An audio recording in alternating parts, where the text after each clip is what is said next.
Welcome to Mindshift. I'm Brandon, and I have a wonderful guest today, maybe one of the most requested guests over the last few months. This is Justin from Deconstruction Zone. Justin, a quick welcome. Well, thank you so much for having me, Brandon. I've been a fan of your channel for quite some time, actually, since you first started streaming. And I always thought to myself, man, I'd love to collaborate with this fantastic mind. And here we are. We made it happen, man. Thank you very much. Mutually a fan. Very excited for today's conversation as well. For those of you that don't know Justin, he has an amazing channel, the Deconstruction Zone, where the main thing, at least what I love the most, although you have some side videos and you have your own conversations, but your live streams with people calling in, watching you walk people through. I saw a comment on one of yours the other day that was like, hey, Justin's playing chess. He is 5 moves ahead, and not in a combative way necessarily, but you know where you want it to go. You know the point you're trying to make. Of course, you know what the believer is going to point to, and just watching you walk them through that to get to the end result, which of course doesn't always turn out well for them or in general, but it's a process that's really cool, and it only happens from knowing your Bible as well as you do. You have a master's in divinity, and it shows. That's why I'm coming to you today. Our topic today is about the messianic prophecies. We're going to break that down in a few ways. And before we dive in, I wanted to share with you and with those watching why this is so interesting to me. It's funny, on my deconstruction journey, and even well into my deconversion, this was something that I had not concerned myself with. It was more about, is this God in general real or not? If he is real, is he evil or not? What are the issues with the Bible, the inconsistencies, the contradictions, the historical errors, etc.? And prophecy was one that once I learned enough about what our mind was doing and how vague prophecy was and how easy it is to retcon and these things, I was like, okay, got it. It's just false. But somewhere pretty late into everything, it was raised to me, I don't remember where I read it or saw it, that, Jesus just does not fit this mold well. And it's something that I had not personally deconstructed myself. And so I thought, let's make a video about it. I was going to put it together, and I thought, no, let me get an expert. And you were the first person I thought of based off everything you cover so much. I know prophecy is one of the things you love speaking about the most. So that's why you're here. That's the topic we're going to cover.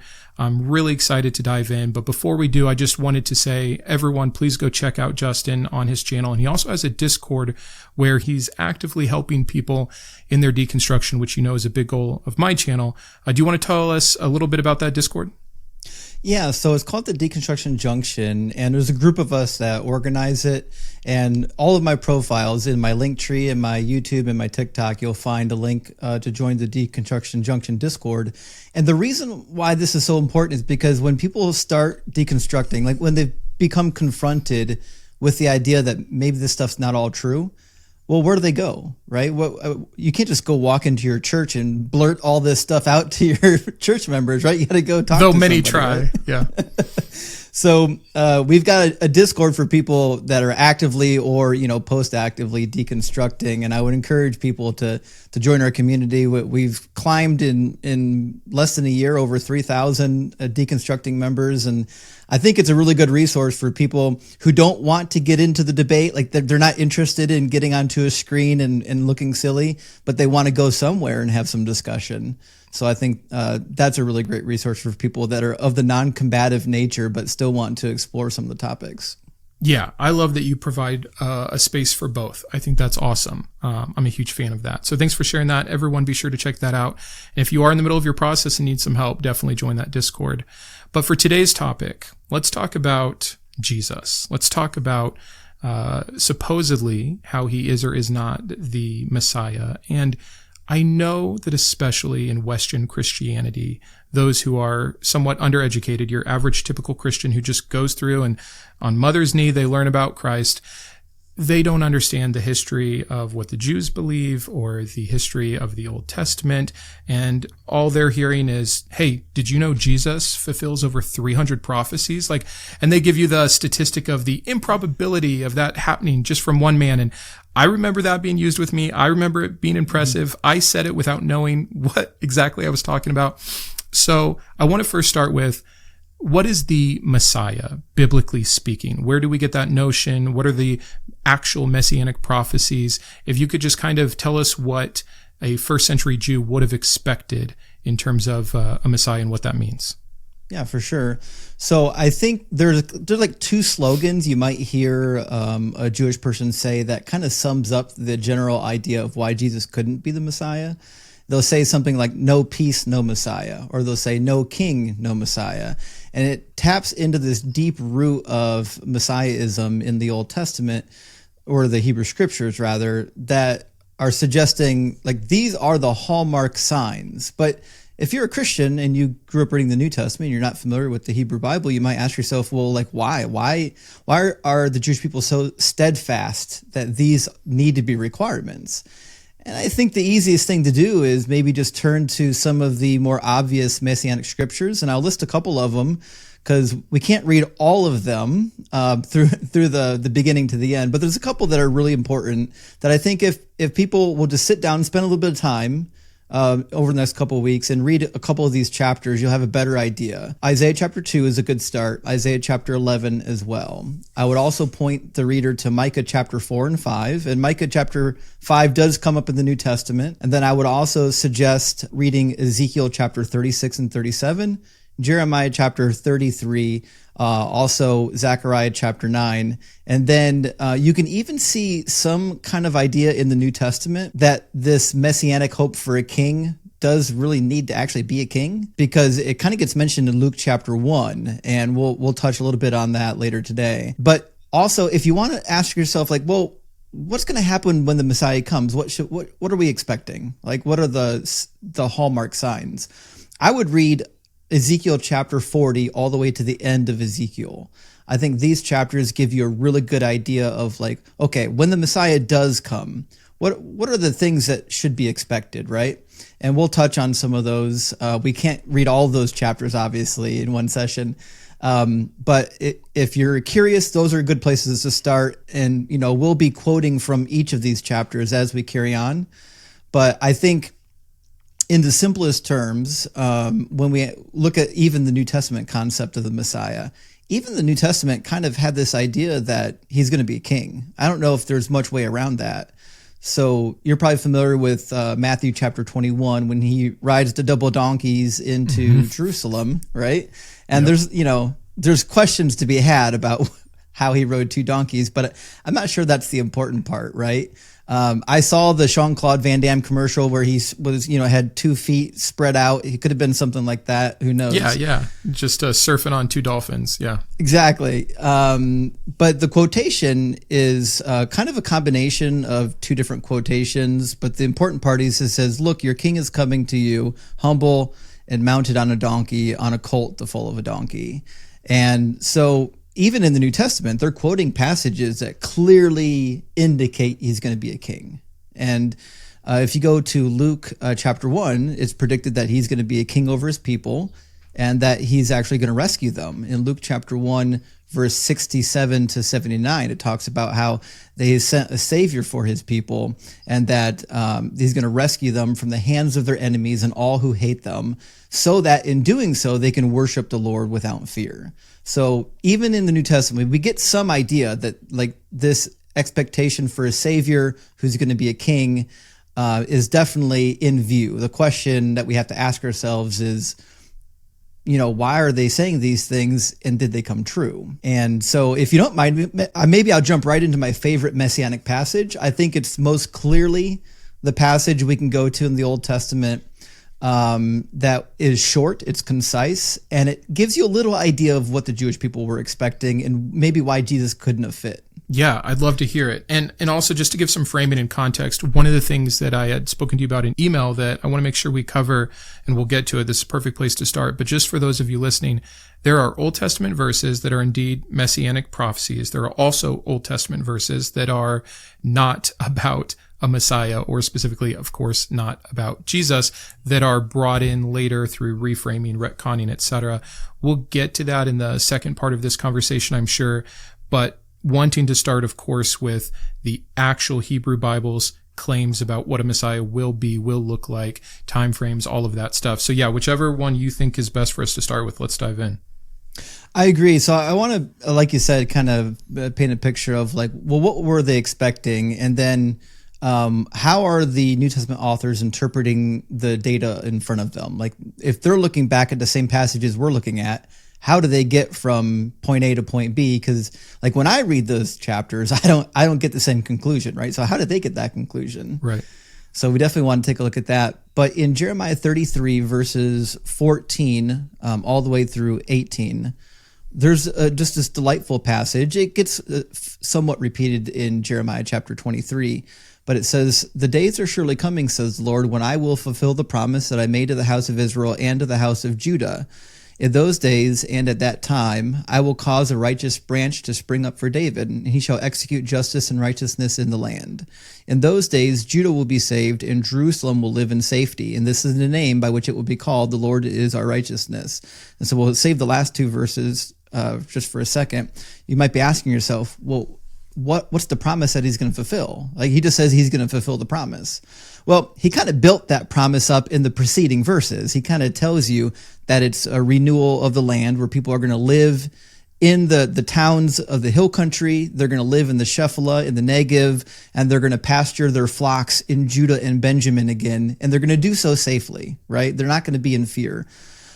So when it says that this is the promise that he's going to fulfill, clearly it must include the conclusion of them living safely. That's why it says Judah will be saved and Jerusalem will live safely. Now, if Jesus didn't do that, then he certainly didn't fulfill this prophecy. And if you just stop at verse 16, you might be inclined to think, well, he'll do that when he comes back. Obviously, the stuff that is clearly about the Messiah is the stuff that's always going to happen when he comes back. But the problem is, if you just read the next two verses, it's clear that even when he comes back, he's not doing the stuff. Because in 17 and 18, it says, "For thus saith the Lord, David shall never lack a man to sit on the throne of the house of Israel, and the Levitical priests shall never lack a man in my presence to offer burnt offerings, to make grain offerings, and to make sacrifices for all time." So listen, we got a serious problem, because Hebrews chapter 7 says that Jesus put an end to these sacrifices. In fact, Paul himself says that they're no longer even bound to the law. And so this idea that we're going to have Levitical sacrifices forever, that doesn't tie with the New Testament at all. And you might be thinking, well, maybe this is an outlier, but no, it's certainly not an outlier, because if you go to Ezekiel chapter 40 and beyond, when it talks about the new temple and the new Jerusalem and this Messiah prince who's going to come, there's a whole chapter dedicated to the actual sacrifices and offerings that they're going to give. He names the animals, when you're going to give them, what times of the year are you going to slaughter the animals for these sacrifices, and even dictates that the prince, the Messiah, who's leading the people, are going to participate in the offerings and sacrifices over the house of Israel. So this idea that the Messiah is going to come and he's going to do away with these offerings, he's going to do away with the law of Moses, that simply doesn't exist in the Hebrew scriptures. It's not there. It's almost so opposite. Like, Jesus breaks the idea so hard that it kind of stopped me and was like, am I just missing something entirely? Like, how did Christianity possibly jump off from this and ever even try to make the claim that Jesus is doing any of this? And I think this first one, this Davidic king, is such a good example of that, and the chain that is broken that shouldn't have been broken, and the reversal of the sacrifice practice and things of this nature. Do you think that this is our best evidence that Jesus doesn't fit the mold, or is it a combination of things? Well, if you just want one proof text, this might be your best proof text. And I go to it a lot, but there's a lot of them actually. And there's a lot of them that talk about this messianic age without even mentioning the Messiah. We can go to like Isaiah 56, where it talks about how the foreigners are going to come to worship Yahweh, right? The foreigners that joined themselves to Israel. And what's it say about them? There's an interesting quote in Isaiah 56 that shows up when Jesus cleanses the temple. And remember, it says that my house would be a house of prayer for all people.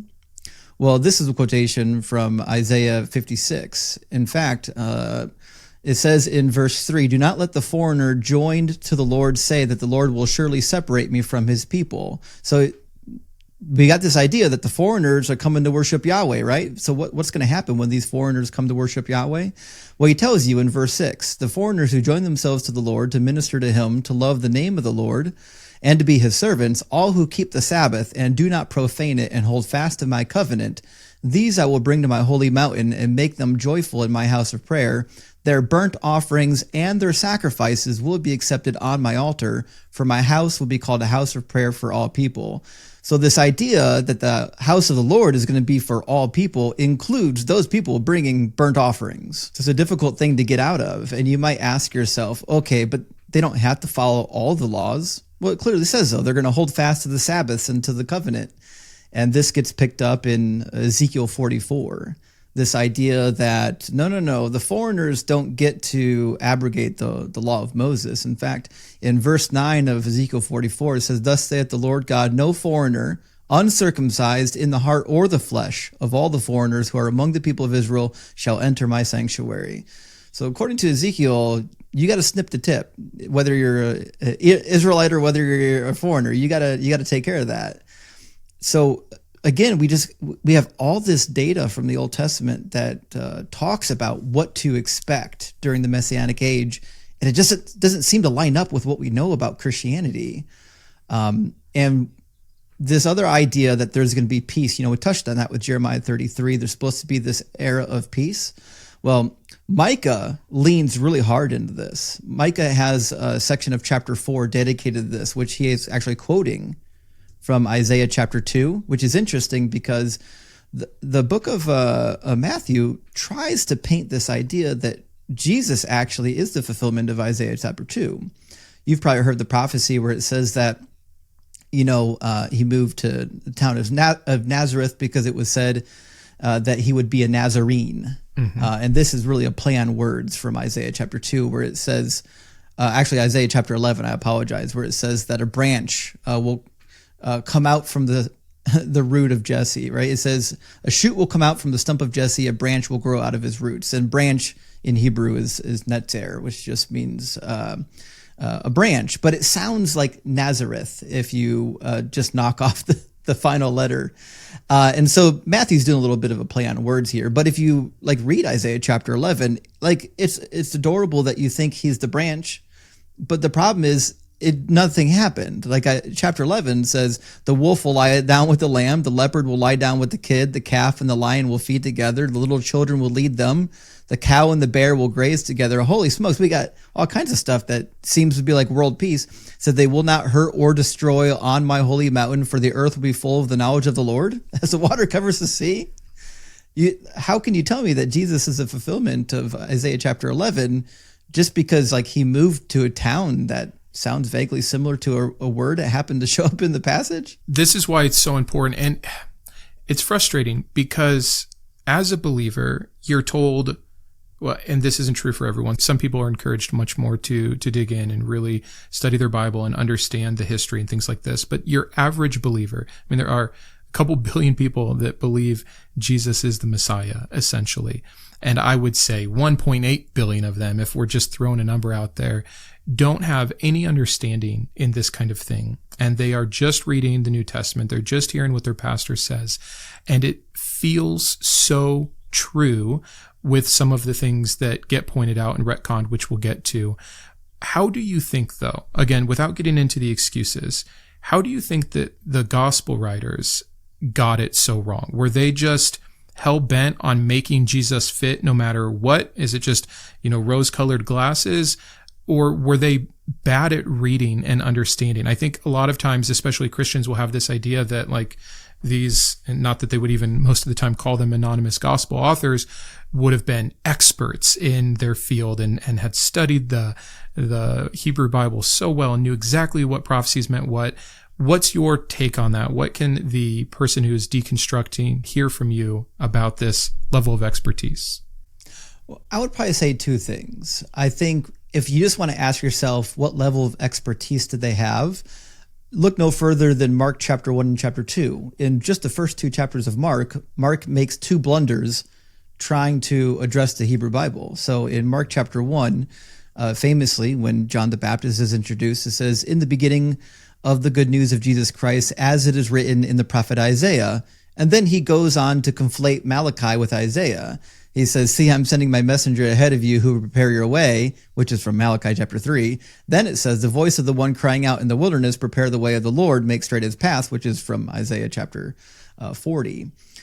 So like, it seems to me that like Mark, our earliest gospel, if he's an expert, he's got some explaining to do because he seems to be a little bit confused, and you might just give him a pass and say, well, you know, sometimes people do that, right? They just forget who the quote came from.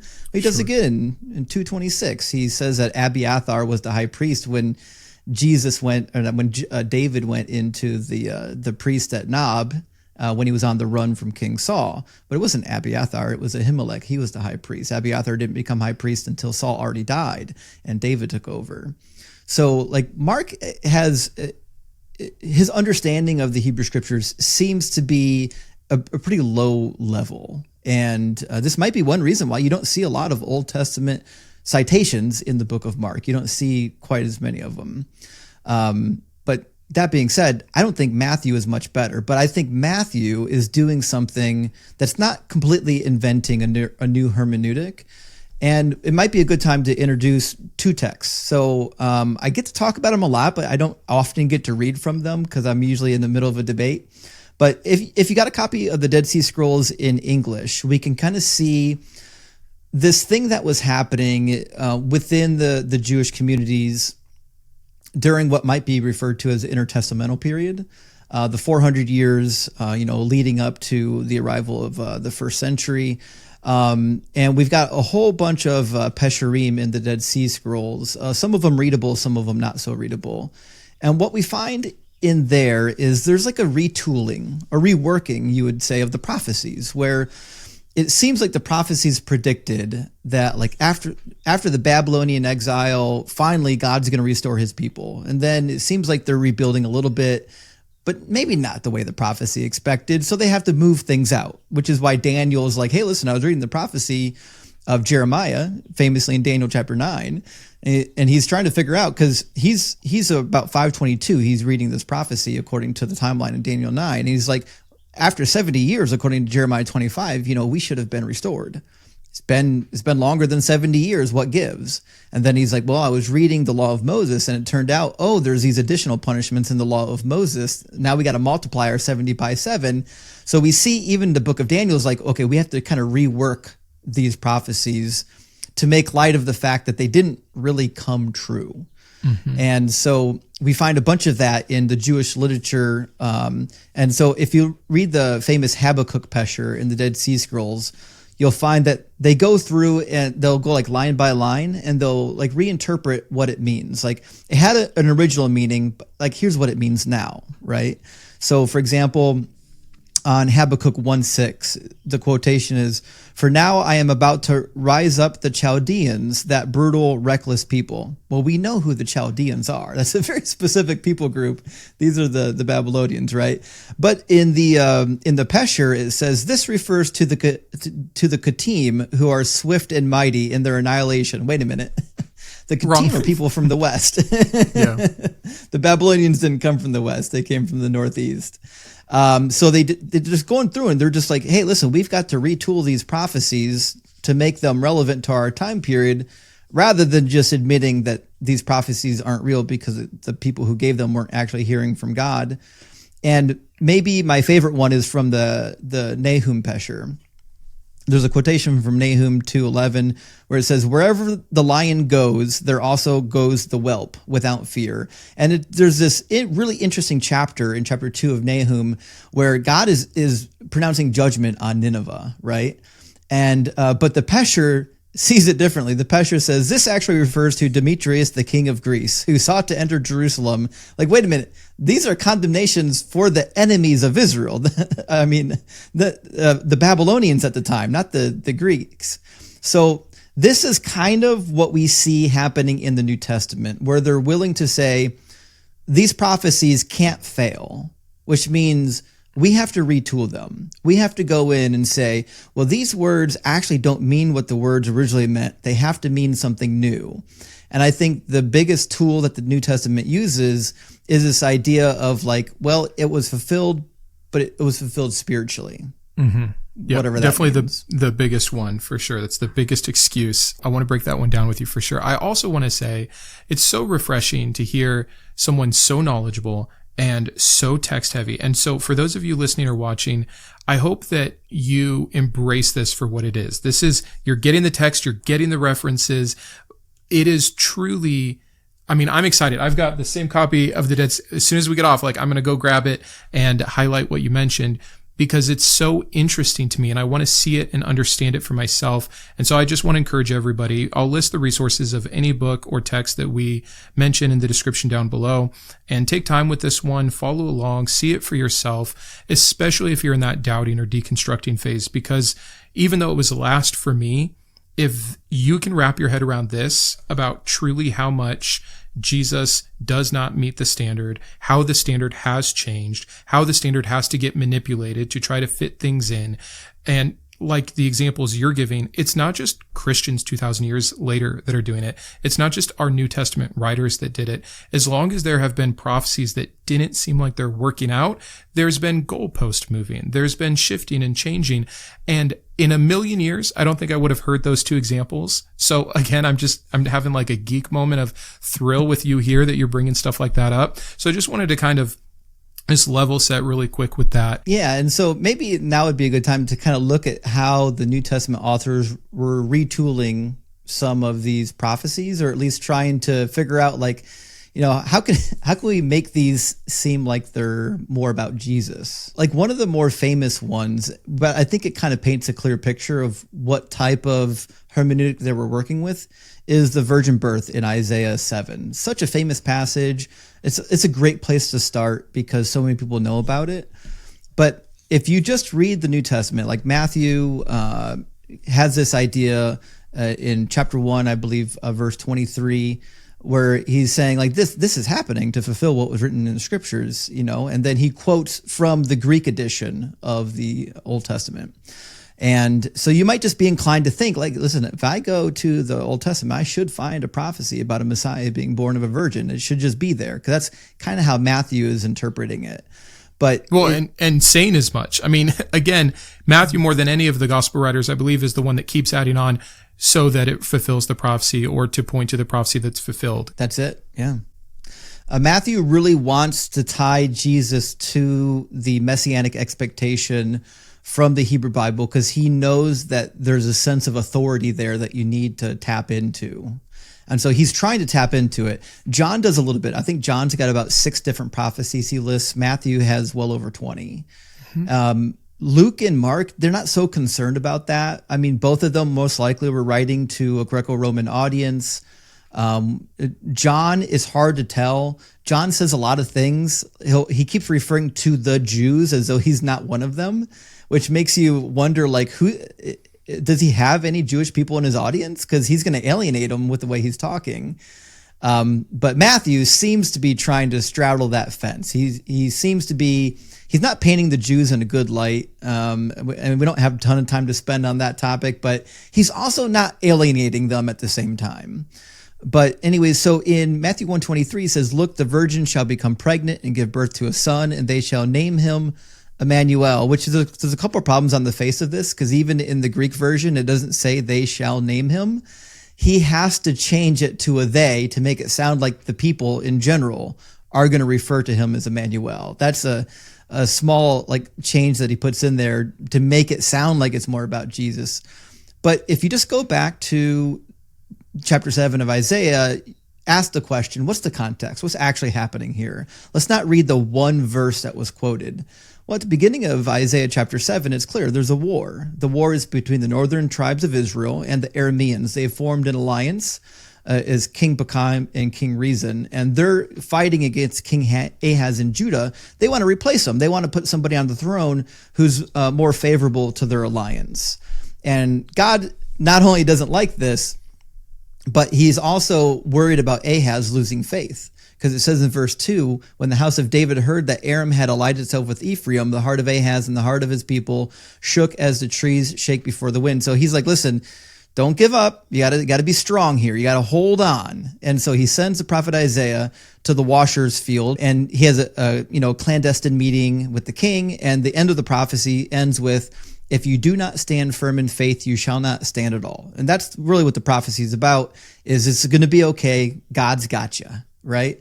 And then you get to the second visitation by Isaiah, and this is where the prophecy turns up.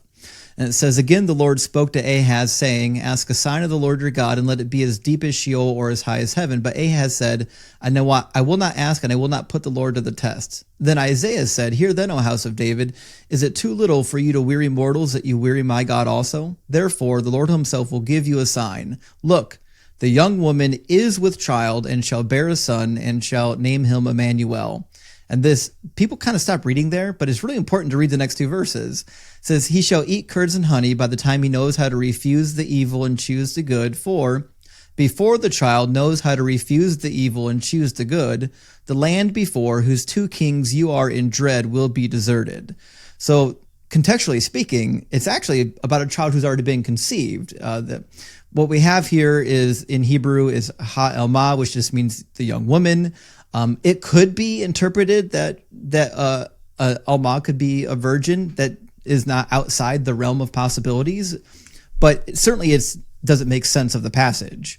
And also uses the adjective hara, which just means pregnant. It's an adjective in this form.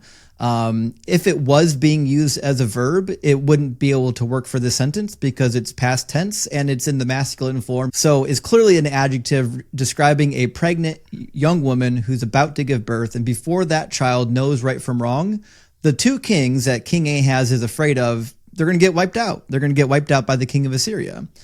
And I think the prophecy makes a lot of sense because remember, God is trying to shore up the faith of the people so that they won't fall. And as the prophecy comes true in chapter 8, as it's happening, the prophet cries out twice. He says, O Emmanuel, take notice, all you people, and be dismayed. Listen, all you far-off countries, gird yourselves and be dismayed.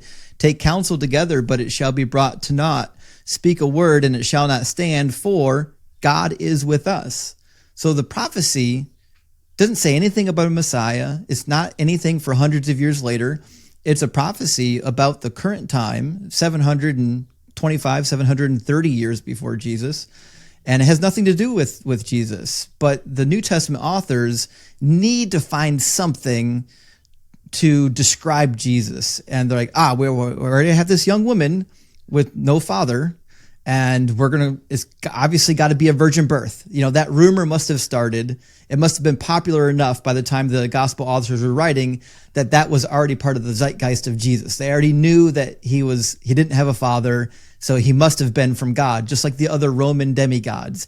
He was part human and part God. It's so interesting to connect all the little details, because I think people that have been in this space long enough, they hear, Alma, is actually the Septuagint got it wrong and it means young lady, can mean virgin, but obviously the gospel writers took it and they used it incorrectly to force this point, which, if said just that plainly, opens the door to a lot of Christian apologetics. But when you do what Christians say we're supposed to do, and you really get into the context and you really get into the original language and the meaning and the culture and the events of the day, I don't see how it can possibly be reconciled. And then the second thing that you said there that's so interesting to me is that, and I think a lot of people don't think this. I know I didn't when I was still a believer. We think of the stories originating with the gospel writers as opposed to what you're talking about, this cultural zeitgeist going on, these rumors that have been going on for decades, if not more in some cases, that they are putting down to paper as opposed to generating the story. And it's almost like they're a slave to their audience at that point, some audience capture going on, having to feed them in an official manner what they had so often heard and already believed to add validity. And it just makes it, to me, again, when I hear it spelled out so well, thank you, so obviously human, so flawed. The things we do all the time. I mean, no one is immune from this kind of thinking or this kind of, playing around with text or history to arrive at a conclusion that you like. And it just takes the writers and the spiritual aspect of it, if anything could exist, off that pedestal. And it just shows how real it is. So, excellent explanation on that one particular thing that I think a lot of us take for granted. Like, oh yeah, that's an issue. It's a huge issue. It's unbelievable. But I'll shut up. It's just fascinating to hear it all put together. And, it seems like, early on in the ministry, there must have been a lot of, I don't want to use the words rumors, but there must have been a lot of chat about his origin, right? Because we've got other rumors from early writers and whatnot and early minds who are of the opinion that, Mary just cheated on Joseph. And then this actually explains the flight into Egypt, which I think we'll definitely touch on next. But if it's true, like if Jesus was a real person, and I know there's a lot of mythicists out there that hate me because they don't like that I think he was a real person, but like if he was a real person, and we don't assume that the Roman government for some reason made this person up, then it actually makes a lot of sense, because people were like having disagreements about what his origin, why there was no father, and what his character was all about. And so one of the early voices, you might have read Contra Celsum, which is the disputation between Origen and Celsus. And Celsus actually is tapping into a viewpoint that was pretty common at the time, which is that, no, he's not the son of God. He wasn't born of a virgin. His wife, Mary, was betrothed and cheated on Joseph. And because of that, then they had to go to Egypt to escape persecution. He says, hence, in the consequence of being expelled by her husband, becoming an ignominious vagabond, she was secretly delivered of Jesus, who, through poverty, being obliged to serve as a hireling in Egypt, learnt there the arts for which the Egyptians are famous. Afterwards, returning from thence, he thought so highly of himself on account of the possession of these magical arts, as to proclaim himself to be a god. And so here we have actually what I would say sounds like a way more plausible argument for the narrative around Jesus. Almost anything is a more plausible argument than just jumping to virgin births. So low bar, but yes, for sure. Lots of different potential explanations. And why we're on that, the Egypt narrative, of course, another gospel claim is out of Egypt, which we can talk either about the contradiction between how Jesus was in these places according to the different gospel accounts, but more specifically, I would like to hear from your mouth in the same way that we covered Luke's young woman or virgin claim. What verse in the Old Testament are they trying to line this up with, and what is the validity there? Right. So Matthew chapter 2, about verse 14 through 16, it said that Joseph and Mary got up and took the boy by night to Egypt and fled there to avoid the persecution by Herod, and stayed there until his death. And this was to fulfill what was spoken by the Lord through the prophets. Out of Egypt I have called my son. And this is a famous passage where, like, obviously this is about the Messiah coming out of Egypt. But if you go to the citation from Hosea chapter 11, which is where it comes from, it's actually not clear at all that's what's happening. In fact, what's being cited is not really even a prophecy, at least not the part that they're citing. So, for example, the first 4 verses of Hosea chapter 11 are not prophetic. They're actually retelling a history. There is a prophecy that begins in verse 5, and it'll make more sense. Can I stop you really quick? I'm sure there's people who are not used to reading these texts at all. When and how are you differentiating between what is prophetic and what's not, and when it shifts? It seems like a lot of these books obviously are jumping in and out. What is the distinction? What should one be looking for to better understand the context? Well, I think the way to understand a prophecy in the Hebrew Bible is something that the Lord is speaking, either through a prophet or through somebody that he's given utterance, and is revealing either information that wouldn't otherwise be known, or is revealing information about the future, or sometimes bringing condemnation. Like when Nathan went to condemn David for sleeping with Bathsheba, he brought a word about the past and said, hey, I know about this. I saw what happened. But he's also then giving a prophecy about the punishment for the future. So it can be a little bit of a mix, but you know that a prophecy is a prophecy because it's something that you can recognize as a prophecy. And I think the best proof for this is in Deuteronomy 18. There's a section of Deuteronomy 18 where it's saying that a prophet like Moses is going to come. And there's obviously some open dialogue. Well, how do we know that a word being spoken is from a prophet or not, right? And it says, any prophet who presumes to speak in my name a word that I have not commanded the prophet to speak, or who speaks in the name of other gods, that prophet shall die. And you may say to yourself, how can we recognize a word that the Lord has not spoken?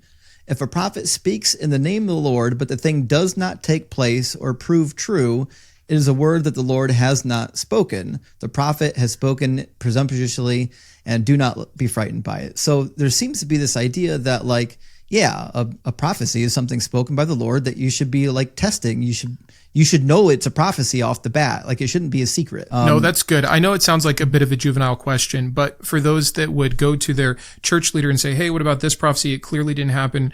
So often there's so much pushback that you're reading it wrong, or it wasn't for that time, or actually that's just a what if, or that was a historical possibility, or that was an event, but it was described differently in special terms.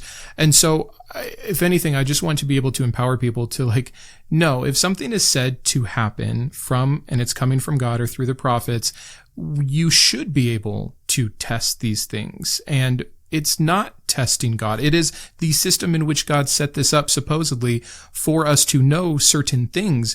Of course, there's many verses that allow you to back right out of that, where you can have false prophets. And sometimes it's because they were wicked, but sometimes it's because God gave them that word. And it's, nothing is ever simple, but that's a good explanation. Thank you. I'll let you get back to what you were saying. Yeah. The only other thing I would point people towards is maybe Deuteronomy 13, where it talks about false prophets coming and making omens and portents for the future, and saying, hey, if they don't come true, if they do come true, don't listen to that prophet. I'm testing you, right? So even in Deuteronomy 13, there's this idea that, like, the prophecy is going to be something that you need to test. Even if it comes true, it may not actually be from the Lord, but it's not just any random words on a page. Right. So in Hosea 11, we find the fulfillment, supposedly, of Matthew chapter 2, verses 14 through 16.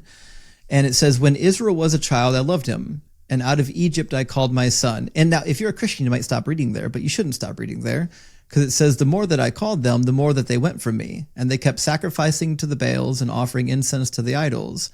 Yet it was I who taught Ephraim to walk, and I took them up in my arms, but they did not know that I healed them. So he's talking about the Exodus, right? Anyone reading this is like, oh yeah, this is just a retelling of the Exodus, right? There's no prophecy to be had here, at least not until verse number 5.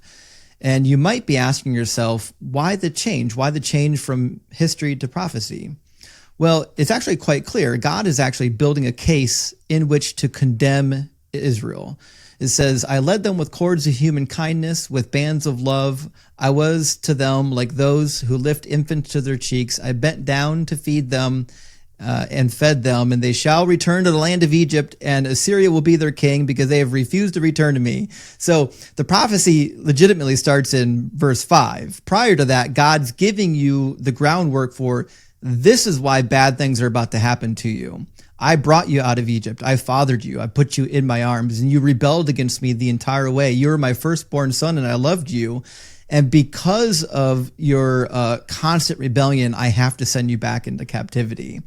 So once you put the appropriate framing around it, like, there's no Messiah here to be had. There's no Messiah coming out of Egypt. And the part that was quoted from is literally a passage that is trying to be used by the author to condemn the nation of Israel, not to save them. Mm-hmm. Yeah, exact opposite. Once again, it's just amazing that this stuff ever got through. It's just so pervasive. It's hard to believe. I think part of the problem is, in today's world, we can pick up a Bible, right? We can just go grab a Bible and pick it up and be like, is that really in there? Did it really say that? You don't really have that access to written literature in the ancient world. And there's so much that was word of mouth, or you would go to your friend that just knew a little bit more than you did.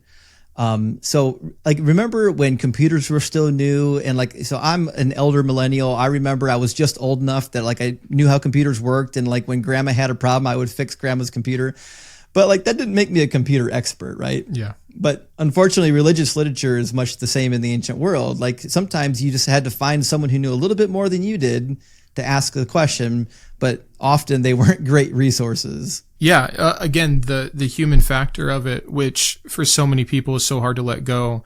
I don't know how much you know of my personal story. I had a good decade, not in fundamentalism, but I had a long life before then of very fundamentalist. The Bible is inerrant. And so ideas like that the reason we have certain mistakes, sometimes it's not even manipulation or someone trying to lie and create this thing to deceive. It is just that people were fallible and didn't have a lot of information, which is not what you would expect, of course, when you're thinking that all scripture is inspired to this degree and that God had a special hand in every single author, over the course of the centuries who put this thing together. And so I always try to keep that in mind as I'm speaking to people who are deconstructing, that there's two types of these deconstructions, the leave from fundamentalism and the Bible being inerrant, but then that even that doesn't just make it okay and get excused. You still have major issues, even in a proper understanding of the Bible and interpretation and things of this nature. So I'm just trying to hit on both sides of that coin.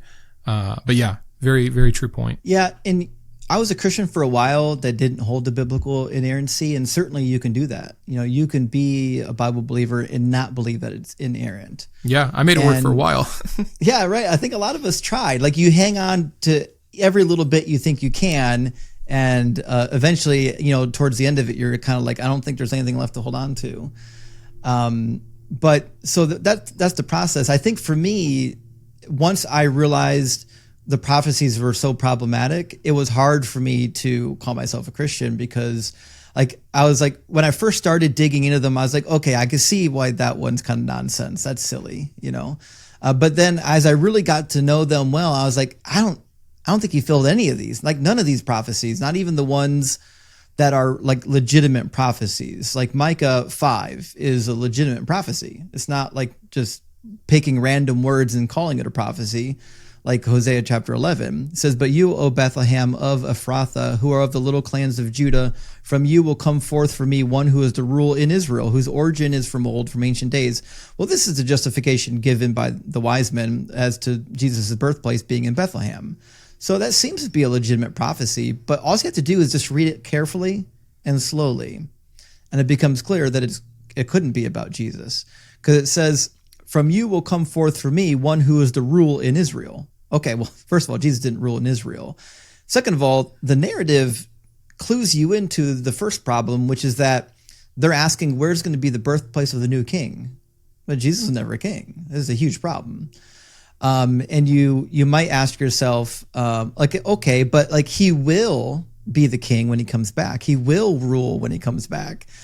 But he didn't come back, which means he didn't fulfill the prophecy. Like anytime you seed a prophecy and say, well, he'll do it later, well, that's an admission that he didn't do it yet, which means it's not fulfilled. You don't get to claim that as a fulfilled prophecy. Yeah, you can't have it both ways. And I think a question I would have for you, just from your level of expertise, is, because I've heard both, and I just don't know the literature well enough. For the people at the time that these Old Testament texts are being first, either orally passed down or finally put down pen to paper, would there have ever been an expectation that a prophecy is going to take 2,000, 3,000, 4,000 years to be fulfilled? Or was it always kind of an immediate, this lifetime maybe, or this generation maybe later? Do we have context around that? A little bit. So there's a passage in Zephaniah and a passage in Ezekiel that seems to be suggesting that these prophecies are coming soon. So Ezekiel is questioning, why the prophecies seem to be tarrying. And the Lord says, from here on out, these prophecies are going to be imminent, right? And then Zephaniah is, not a lot of people get into Zephaniah, but it's an interesting prophecy about the supposed day of the Lord when he finally brings like the final reckoning of things. And Zephaniah says, it's now. He says that day is at hand. And so we have this idea that like these prophecies seem to be pretty darn immediate. And if they weren't immediate, well, it's kind of silly that God is framing them as though they're about to happen to these people. When they don't come true, what do you do? Well, you have to say, well, I mean, obviously the prophecy had to be reworked, or it was conditional, right? The Israelites repented, so God didn't bring the destruction. Look at what God said he was going to do to Nineveh. and they repented and God didn't destroy them, right? So you get a lot of wiggling with people when they don't come true to make up like different reasons why they didn't come true. But what you don't get, you never get a statement from God later in the Bible that says why it didn't come true. Right, because the intention is that it was going to.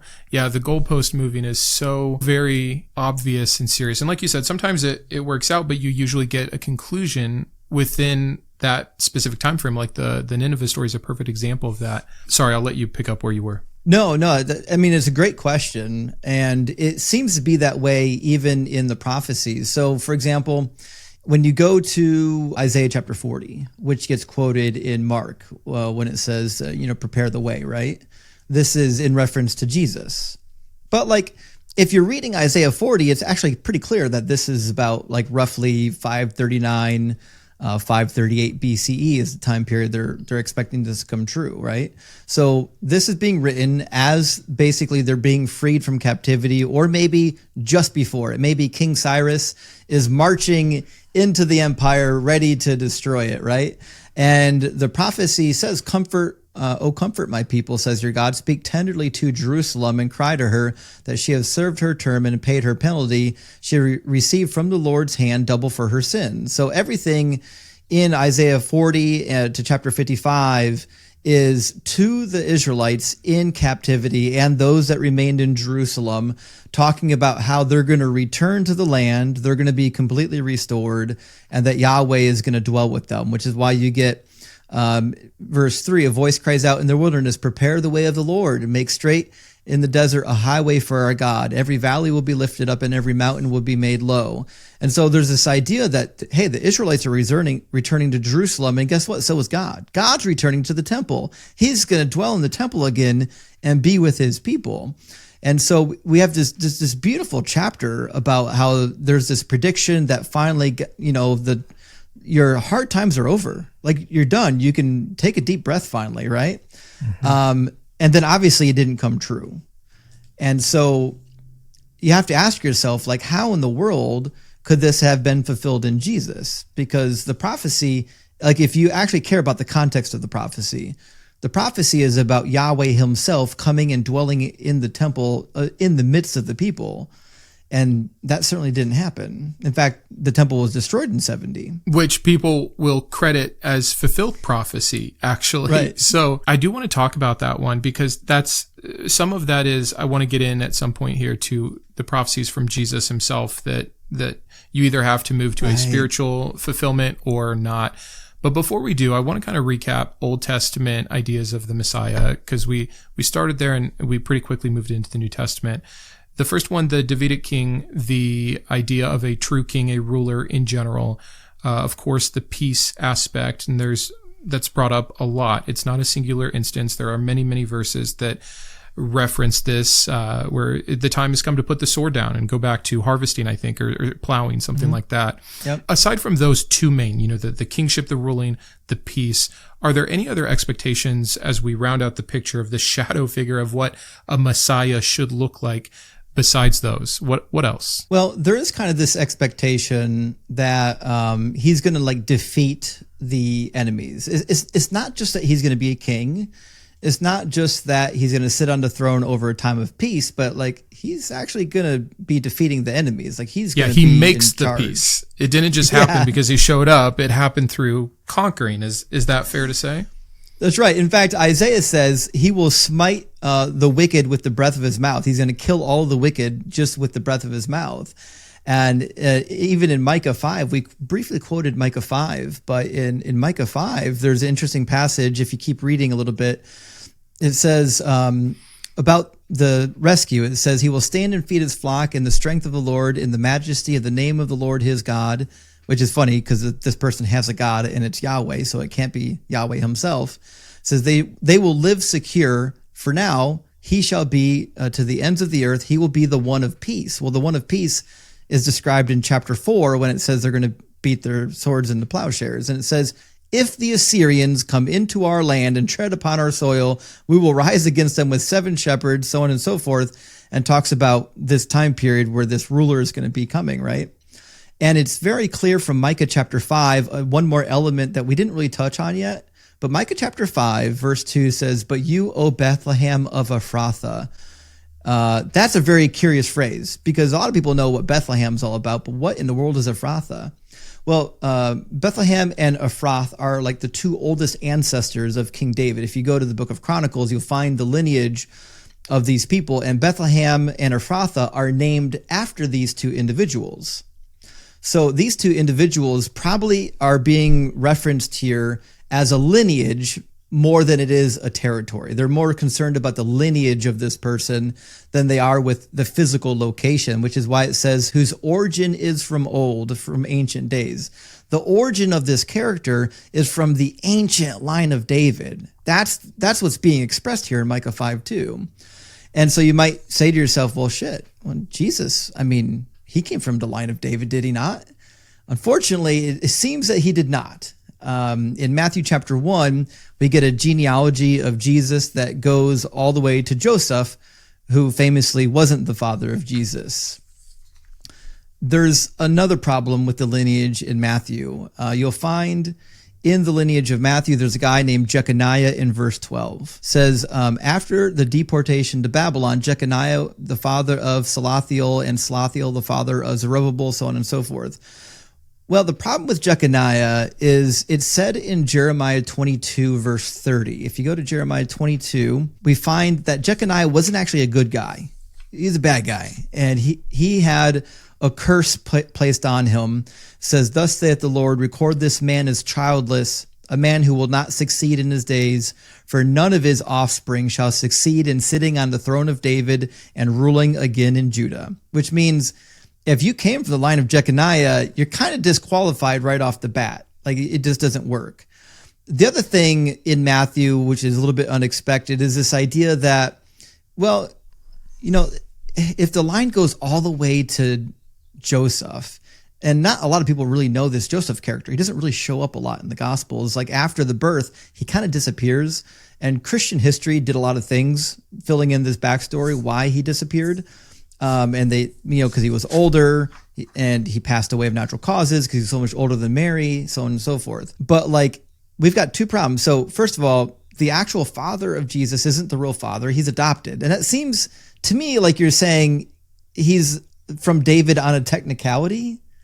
Like, that's crazy to me that you would think that he's from the line of David, but only if you think that adoption is a good way to do it. Now, if Jeconiah curse wasn't bad enough, you might say, but yeah, but Luke gives a genealogy and Luke traces it through Mary. And so because he came through Mary, it's okay, because certainly she could count. But as it turns out, it doesn't go through Mary. This is a very misquoted idea about the genealogy of Luke. It says in 23, in verse 3 of Luke, Jesus was about 30 years old when he began his work. He was the son, as was thought, of Joseph, son of Heli, son of Mathat. And even in early works, like if you read the works of Eusebius deals with the fact that both of these lines go to Joseph, but Joseph has two different fathers. And so even the early church knew this was not about Mary. Mary has nothing to do with these genealogies. But there's actually kind of a problem that we find in the genealogy of Luke, and I don't think it gets talked about nearly enough, which is that the genealogy of Luke goes through the son of David named Nathan. Nathan doesn't get a whole lot of fanfare in the Old Testament in terms of being a Davidic son. But the problem is, when you go back to the promise of the Davidic throne from Yahweh, it's very clear that the throne is not going through Nathan, it's going through Solomon. So this is another problem. And again, you've got to deal with the fact that Mary was from the tribe of Levi. So we have no bloodline going back to David. None. It's almost hard to say which one of those like 7 things is the biggest issue for Jesus's lineage. The fact that some people try to claim Mary, which would have been ridiculous for ascribing that much power to the female side anyways, let alone the fact that, yeah, her tribe does not line up with David. Then the 2 different fathers, the one that has a curse that no one can reign, then the one that obviously doesn't come from Solomon. It's just, again, it will never not amaze me what Christianity has been able to do. And sometimes, even though I don't claim to be a Christian, of course, anymore. I almost feel embarrassed. Like, what must those Jewish people be thinking about how gullible and dumb and twisted all these Christians have to be to try to make these things work?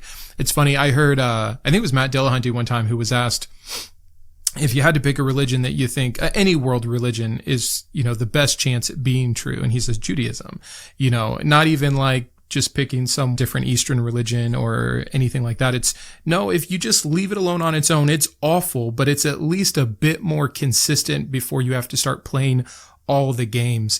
And I thought that was a really good answer because it does just continue to show how silly Christianity has had to be to try to take credit for what didn't happen, couldn't have happened, wouldn't make sense if it did happen. Right. Yeah, so that's just Jesus's lineage. This is one small part that is trying to work within greater prophecies about where the Messiah will come from. Fantastic. Was there anything else on his lineage that you wanted to say before we move on? I think we could say more, but I don't want to get bogged down in lineages because people's eyes will glaze over. They shouldn't. This is fascinating. You guys, again, I'm just going to be putting up little smiley faces on the screen. Like, did you hear that?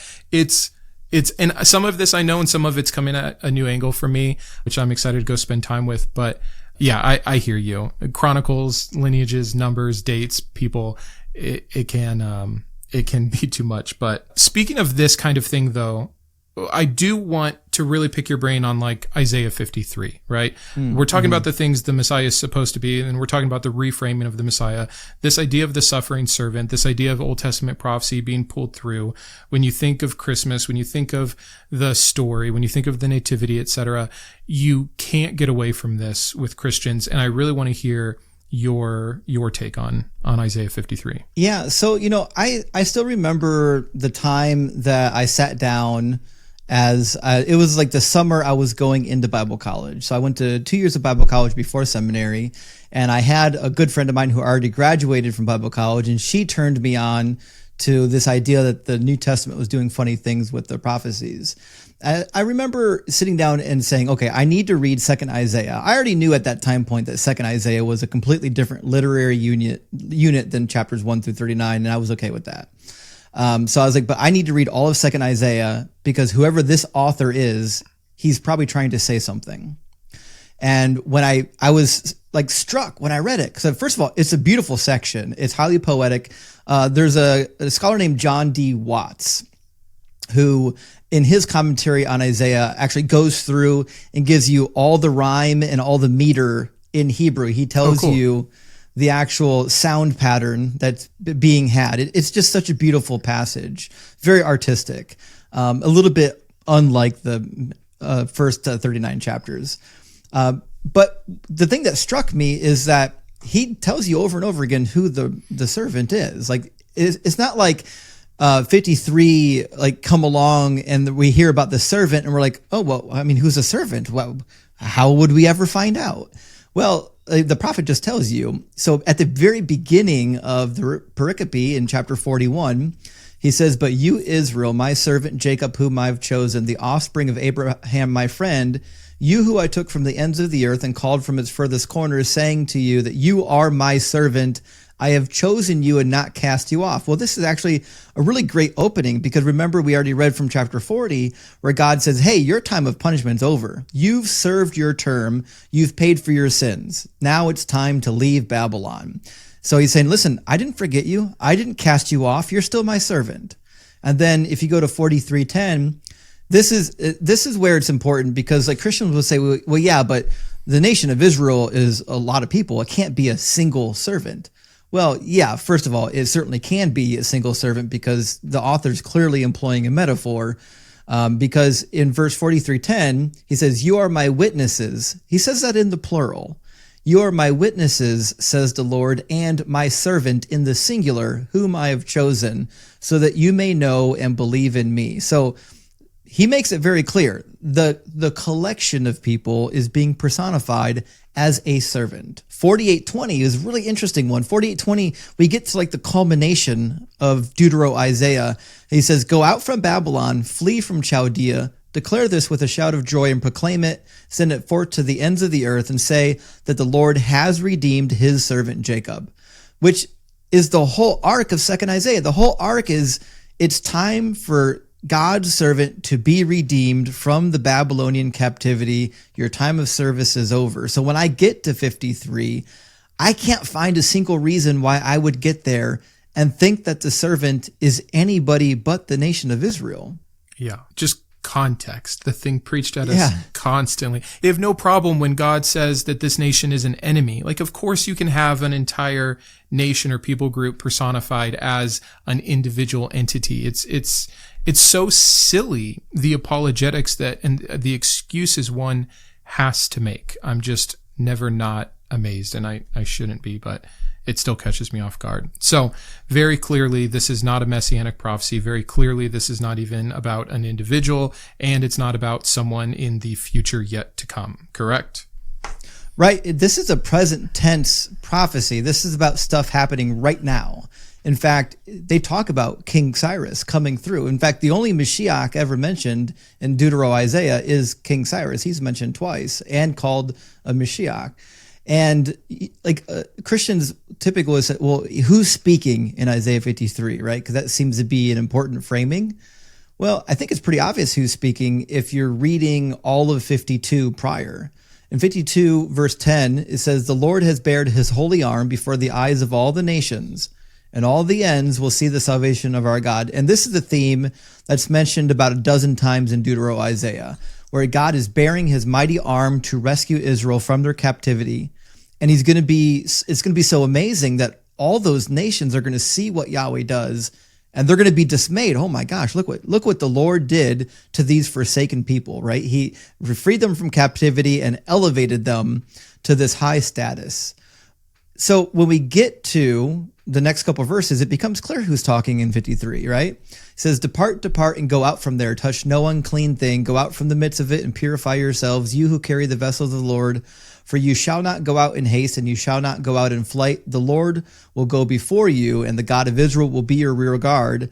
And then he says, see, my servant will prosper. He will be exalted and lifted up, and he shall be very high. This is where it gets really interesting, because he's starting to frame 53 in 14. He says, just as there were many who were astonished at you, so marred was his appearance beyond human semblance, and his form beyond that of mortals, so he shall startle many nations, and kings will shut their mouths because of him, which is echoed again in Isaiah 62, 2 and 4, and Micah 7, 16. In Isaiah 62, he says, the nations shall see your vindication, and all of the kings your glory. You will no more be termed forsaken. So this is the vision for the nation of Israel, not for the Messiah. And then he ends chapter 52 with the most obvious statement framing 53, saying, for that which had not been told to them, they're going to see it. And that which they had not heard, they will contemplate it. So the they is the nations. The whole chapter is about the nations witnessing what's about to happen. And he's saying they didn't hear about it. They didn't know about it, but they're about to see it and they're about to contemplate it. The very next line says, who has believed what we have heard? Some translations will say, who has believed our report? And to whom has the arm of the Lord been revealed? Well, we know. 52 said the arm of the Lord has been revealed to the nations that are holding Israel captive. So all of 53 is the nations being personified. This is what the nations are going to say when God rescues his people from their captivity and elevates them to this status that brings all the glory to Yahweh. I appreciate that. I knew that you would have a deeper a value there on how we arrive at the foolishness of claiming Isaiah 53 for what Christians try to make of it. So when we get to the actual verse, you've provided the context for who this is actually speaking about and what do you say to the Christians that are like, oh, the overlap is just too much though. This is obviously talking about crucifixion. Like how do you typically address that? To me, like if you're saying that this must be about Jesus, I've got a couple questions, right? The first question is, what are we doing with all the context, right? So I'm told by the Christians, you have to look at the context. You have to know the context. And when you're in Bible college or seminary, what do? Your first hermeneutics class, they'll tell you context is king. Who's speaking? Who are they speaking to? What's the intention of the author? Is there a time frame given? Is there geographical references being given? Is there a specific people group that we should be aware of? So these are all clues to help you interpret the passage at hand.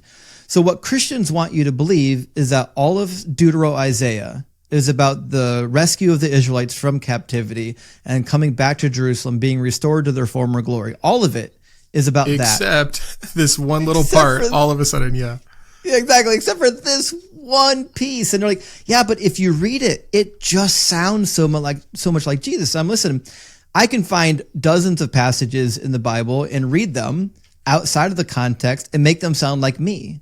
In fact, I've got a whole list of prophecies. Sometimes I do during the live stream. I said, listen, I fulfilled all these prophecies as long as you don't care about the context.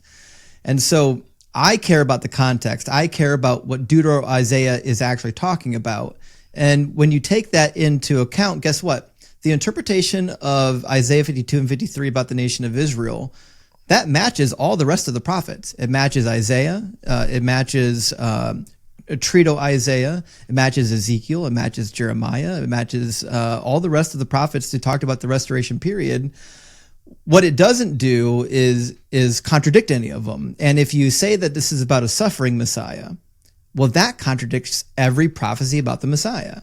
So now you have to invent a whole new Messiah concept that doesn't exist in any other prophetic book of the Bible, not a single one.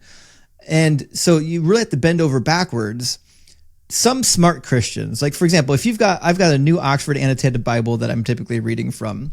If you read, I think from the 5th edition of the New Oxford or any of the ones past the 3rd augmented edition, they'll mention things like, well, it was initially fulfilled or initially about the nation of Israel, but it could also be, a dual fulfillment referring to Jesus. And this is a more intelligent position for Christians to come by, because then you're saying, no, I agree. We can't ignore the context. The context is clearly about the nation of Israel, but it's clear that God had it fulfilled twice, right? Isn't God neat like that? He's always helping us make things either not exist at all or exist in two simultaneous ways at the same time. It's, you're giving a lot of credit. You're right. It is at least a way to admit the first part. No, okay, the context is there. But the reach, I don't know. I mean, it's just unbelievably immature, I think. I mean, because once you open that door, then prophecy becomes almost meaningless because you can truly apply it to anything. Then you add on double meaning or typology or anything like this. And like you said, you can do it with yourself. You can do it with anyone or anything. You can make it about a nation or a person. You can make it about an event in the past or one in the future. There's no limit to how far the future can go.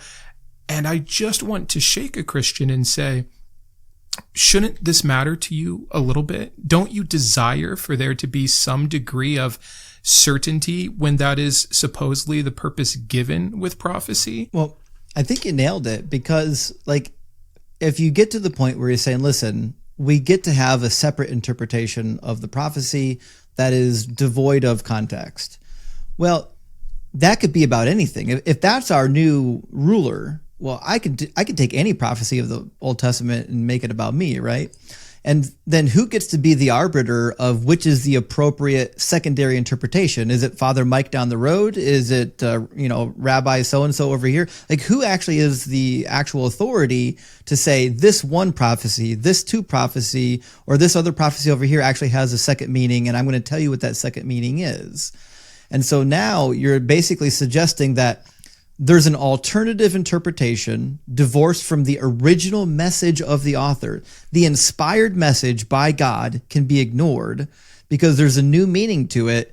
And I know what the new meaning is because, well, somebody told me, or because Jesus said so, or the gospel author said so. But this is very shaky ground. This is the same thing that the Mormons are doing with the Old Testament and New Testament. They're going in and saying, well, this is actually fulfilled a third time in Joseph Smith, right? He was the one that fulfilled Deuteronomy 18, the one like Moses that's going to come later. And Christians would never accept that. Well, it can't be about Joseph Smith. It was already fulfilled in Jesus. Well, Guess what? There's a third fulfillment, right? And you can't tell me there's not. It's so good to be able to point that out. I should start using Mormonism more. I mean, I have given this exact kind of a hypothetical. We put Jesus as ancient and the Old Testament is ancient, and these things happened in the past and we've grown up and the stories have already been written. We have the text combined, but that's just us getting to be in the benefit of the present. But yeah, if Joe Smith down the street makes a proclamation tomorrow and we can just say, hey, it's number 3 now. It extends. This is your new Jesus. This is your actual, you're truly inventing a new religion. They don't see that that's what they've done from the original, with the Jewish scriptures. But it's so clear if you can help someone understand that's exactly what's being done in Mormonism as a perfect use case for that. And it seems to me like Jesus was doing it himself. And, he wasn't alone. Like I said, we already talked about the reinterpretation, the retooling of some of these prophecies. Even Josephus did it, right? Josephus wrote, I want to say in book 10 of Antiquities, about how, the original prophecy from Daniel chapter 9 was fulfilled in Antiochus, but it could also have another fulfillment during this Roman period. And I believe Jesus, when he said that he was the Son of Man, he's referring to Daniel chapter 7. Jesus saw himself as this messianic figure. We hear about the Son of Man in the book of Second Esdras. We hear about the book from Enoch, I think chapter 46. We hear about the Son of Man from some of the Dead Sea Scrolls. By the time Jesus came around, this Son of Man figure was clearly an eschatological messianic figure that was kind of born out of this Daniel chapter 7 Enochic type literature. And so Jesus himself believed that he was fulfilling the stuff in Daniel. And a lot of people then go to Daniel and say, okay, well, here's how we can make Daniel about Jesus. And then they want to go into the context and say, all this context, if you squint just right, it points you to Jesus. But I don't think even Jesus believed that. I think Jesus, just like Josephus, imagined that he is a dual fulfillment of the prophecy of Daniel. And I think the best proof of this is when he says, when you see the army surrounding the city, head to the hills, right? Well, why did he get that idea? That's clearly a quotation from the book of Maccabees, when the army comes in under the rulership of Antiochus and surrounds Jerusalem, and Judas Maccabeus decides it's going to be a revolt. He says, all who are zealous for the law and are willing to join me, come join me in the hills, right? Then they run to the hills and they participate in this guerrilla warfare. It seems to me that when Jesus is seeing the prophecy of Daniel play out, he's understanding that it's going to play out like it did the first time, right? And so that's what he seems to be predicting. But even if you think I'm wrong, even think I'm pulling too much at this particular thread, you can go to Daniel chapter 9, and it clearly wasn't fulfilled in Jesus. In fact, Daniel chapter 9, we touched briefly. Daniel is trying to retool the prophecy of Jeremiah because the 70-year fulfillment didn't really happen. And so he's got to figure out why. And so he's like, it's obviously 490 years because of Leviticus chapter 26, where it says that, if you don't return to me, I will take your punishment and multiply it by 7. So he's like, okay, cool. It's going to be 490 years now, right? Well, if that's the case, if that's the beginning of Daniel chapter 9, it's not 70, it's 490, well, then that still doesn't get you to Jesus. You're off by like 130 years because the punishment started around 605. And I think it's clear in Daniel 9 that 605 was the intended beginning of the 490-year prophecy for 2 reasons. One, because that's when they rolled down into Judea and started waging war. So that's clearly a good point. It also seems to be that Jeremiah was writing that prophecy around 605, the prophecy of the 70 years. And then if you want like the nail in the coffin for the prophecy, it's clear that it's about Antiochus Epiphanes, because everything that happens in chapter 9, verse 24 to 27, you can find recorded in 1st and 2nd Maccabees. 1st Maccabees chapter 1 and 2 talks about the desolator coming in and putting a desolating sacrilege in the temple when he ransacked Jerusalem and chased the people off. And then he made an agreement with Jason, the high priest, after he killed Onias III, so that the offerings and sacrifices would cease. And this happened for a half a week. until the revolt. And then they threw off the leadership or the domination of the Greeks and reinstituted the temple sacrifices again, which is why in 27 it says he will make a strong covenant with many for 1 week, and for half of the week he will make sacrifice and offering cease, and in their place shall be an abomination that desolates until the decreed end is poured out upon the desolator, which means whoever the desolator is, the decreed end must be the end of this 490-year period. Now, there's a mathematical formula that will get you pretty damn close to Antiochus Epiphanes being the desolator, where his end comes to an end. But it won't get you anywhere near the destruction of Jerusalem. You're off by at least 200 plus years. Still falling so short. What I wanted to point out is, we're starting from this initial premise of the prophecy in Daniel and the years and how they fall short, they don't line up. And again, I apologize. I'm just going to give you another compliment. But what I see on your show is what you just did here, and what I'm hoping people see is this deductive reasoning, this deconstruction of the argument. Okay, well, if it's this, then here's where it leads, and here's why we know it leads that way. And some people might say it's because of this, but actually it couldn't be because of this. And that's just for this one strain. Then you get back to goal 2. Okay, well, if it's this, then it can't be that. That would be mutually exclusive with this. Like, I won't go on here, but this is what the reason I wanted to have a conversation with you in general is the vast knowledge enough to be able to say, okay, no problem, let's have it this way. Here's why it still doesn't work out. It's one of my favorite things to try to do when I'm trying to make a case against a particular issue with the Bible or against Christianity at large. And it can only happen from having a true grasp on what's going on. So I'll shut up. No one wants to be complimented that long, but I do enjoy the thoroughness and your ability to follow all the trails all the way down to the rabbit hole that they each become. We can maybe leave Daniel for a second, but just wanted to get that out there.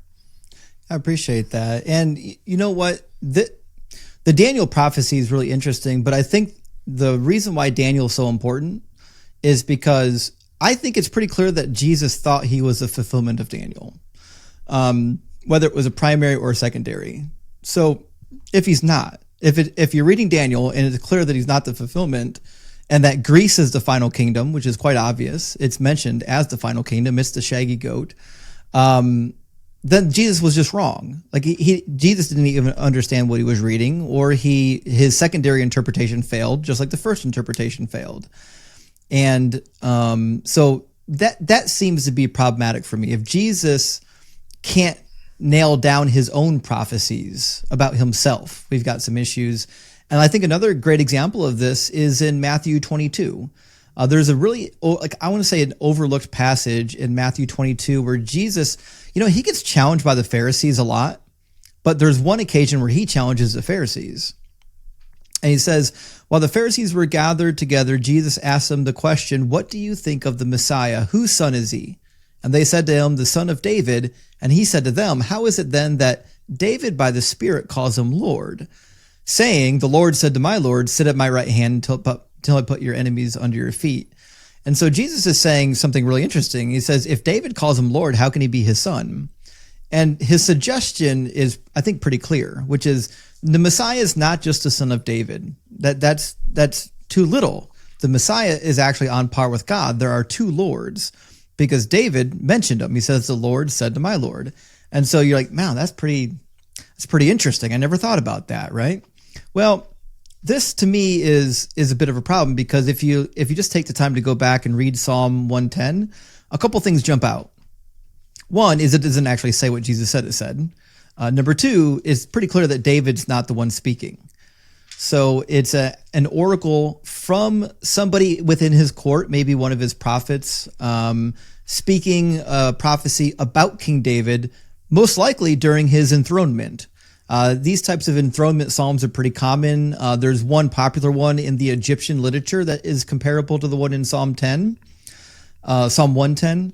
And we don't need to read it or anything, but there is a lot of literature on this for anyone interested. You can find a comparable Psalm 110 enthronement prophecy from the Egyptian literature. But it starts out, the Lord says to my Lord in my English translation. And you might be thinking to yourself, oh, but Jesus is vindicated, is he not?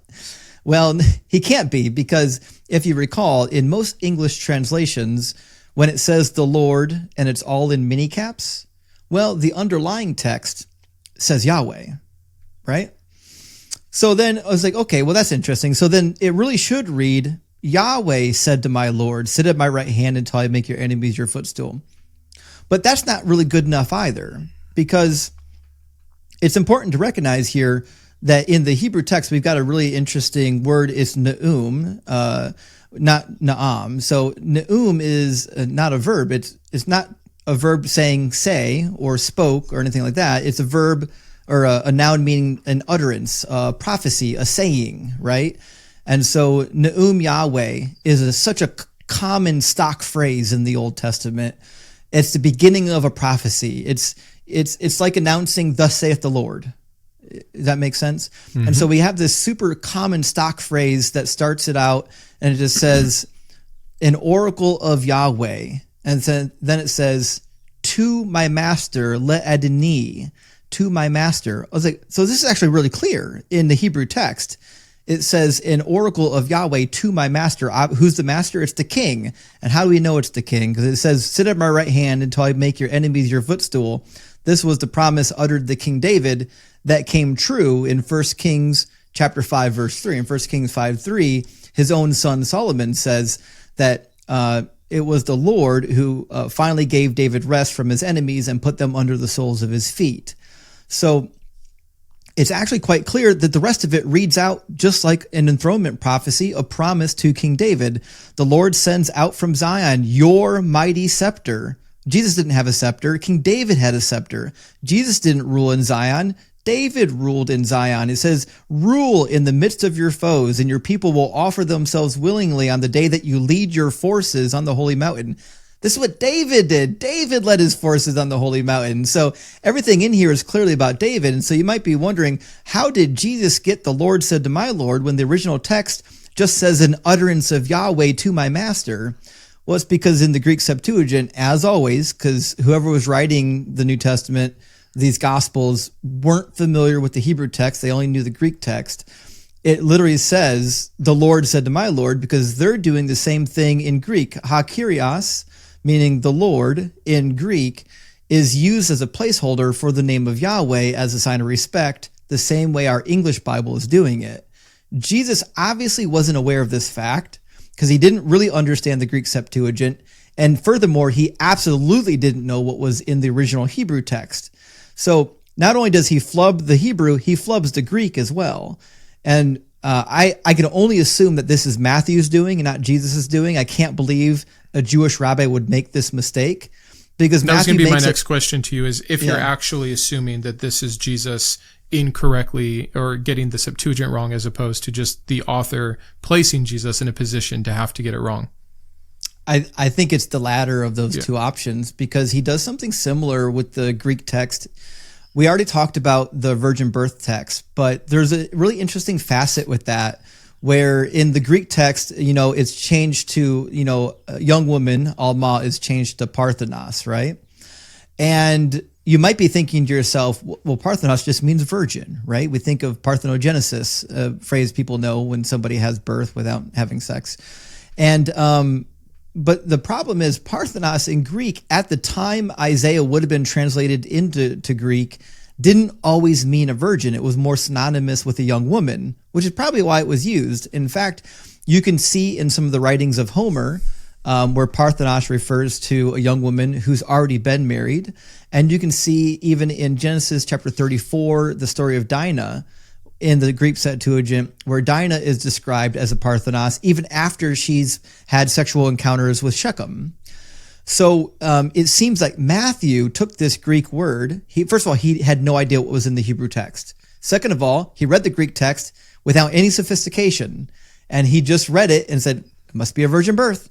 And so I don't think Matthew is a good student of even the Greek Septuagint, much less the Hebrew text. Isn't it funny that so many of these issues just come from a few individuals whose particular copies happen to be the ones that made the cut, just being bad students, just being even ignorant, not even, again, we typically, skeptics in general can assign so much malice when it really, you don't have to go that far. This is just stupidity, or again, a better word, ignorance. But yeah, it's interesting because the thing I wanted to follow up with you on, we're talking here about Jesus getting things wrong, which of course we can only know by way of other people saying what Jesus thought or said, which is problematic in and of itself. So it's kind of a weird category. But while we are talking about what Jesus got wrong, two things. One, I'd like to hear a couple more examples from you, especially as it relates to his idea about himself being the Messiah. And actually, let me start there. Is it your belief here that Jesus thought of himself as the Messiah, like the one Messiah that was to come? And two, I'm just curious with the debate going around lately, what's your opinion on Jesus thinking of himself as the Son of God or God himself? Give me a quick rundown there as we lead into the other issues with Jesus. Well, as to what I think Jesus believed, like if I'm just taking the earliest gospel, Mark, and I'm saying this is probably closest to the original narrative, and if I'm going to take any words of Jesus, I'm going to try to stick to Mark. I think the Jesus of Mark probably sees himself as a messianic figure, but more in tune with, for example, like an adopted son of God, not necessarily an actual born son of God. Like we have this adoptionist type of theology in the Gospel of Mark, where it seems like, it wasn't until his baptism when the dove came over him that there seems to be this status as son. There's no virgin birth in Mark. That seems to be some stuff that was tacked on later. But nonetheless, I mean, you don't need a divine birth or to be the necessarily actual Son of God to be the Messiah, because that's exactly what I was leading into, not to cut you off, but again, so many Christians who are not familiar will just assume that the Messiah was always going to be the Son of God. Like it's one and the same to them. And correct me if I'm wrong, but the original Jewish take, that would have been a huge surprise. This was news to them that the Messiah was going to be a literal, what would become Trinity, part of God. So I think it's an important context to understand about what's being written at the time and how it's being understood for what we've had to turn it into in the future. Right. I agree. And, we get instances, both in Samuel, Chronicles, and the Psalms of God referring to both Solomon and David as his son. In fact, Psalm 2, he says, "Tell of the decree of the Lord. He has said to me that you are my son today. I have begotten you." Well, I mean, obviously, King David wasn't born, of a virgin birth via Yahweh. This is this idea that similar to the Egyptian pharaohs, you were selected by God. You were knit in your mother's womb. You were hand selected before your birth to fulfill this role. You were chosen by God. And now that you're in this position of God, you're sitting on God's throne. You are now a son of God, right?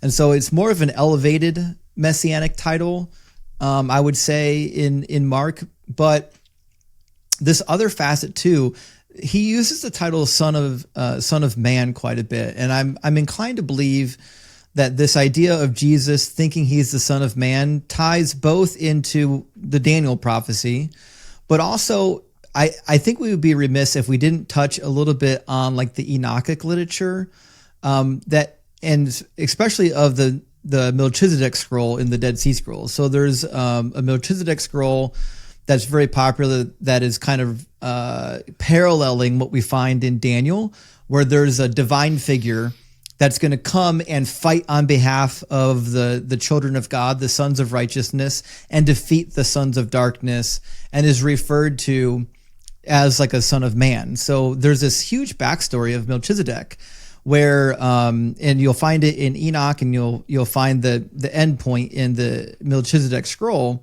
where he was born of God, right? He didn't have a physical father. His father was a priest, and his wife became pregnant when the priest was in his times of service, so he wasn't having relations. And so when he finds out his wife is pregnant, he's like, "Oh my gosh, did the Watchers knock up my wife because I didn't get her pregnant?" So he has this divine birth similar to Jesus. And then when you keep reading, you find out that actually Melchizedek wasn't born once, right? The book of Hebrews picks up on this. Hebrews chapter 7, I believe, picks up on this idea either 7 or 10. Yes, chapter 7. It says, Melchizedek, king of Salem, priest of the Most High God, met Abraham as he was returning from defeating the kings and blessed him and said to Abraham, apportioned 1/10 of everything. His name in the first place means king of righteousness. Next, he is also the king of Salem, that is the king of peace, without father, without mother, without genealogy, having neither beginning of days nor end of life, but resembling the Son of God, he remains a priest forever. This is definitely tapping into this lore of Melchizedek, where Melchizedek is this pre-existent figure, similar to like, Enoch became the angel Metatron when he ascended into heaven. There's this guy that just manifests every once in a while in bodily form. And he manifested in Genesis 14. He also manifested, it says, during the time of Noah. And so he also manifested again a third time in the figure of Jesus. So Jesus, the reason why they're trying so hard to tie Jesus to Melchizedek is because they're trying to say that Jesus is not just an ordinary human. He does have some divine status. And we find this idea of like an archangel being like man, being tied to the Son of Man in Daniel 7, seems to all be mixing these ideas. But the question is, who is the Son of Man really? What we know is that he's a pre-existent figure that gets born on the earth. That's about what we know about him. And I think Jesus thinks he's that person. He thinks that he is this manifestation of this eternal figure. I don't think that Jesus necessarily believed that he was God, according to the Gospels. I think he thought of himself as being divine, maybe even being elevated to the status of God, but not being a Trinity. It's interesting. The reason I asked, because I know it seems a little off topic, and that's fascinating to think about. The whole idea that there's this almost like ongoing figure that every so once in a while gets reincarnated in some different form or flesh, centuries and centuries apart, if not millennia, is something that if you ask the average Christian, is this in your Bible? Is this in your storytelling? Is this in the divinity of Christ?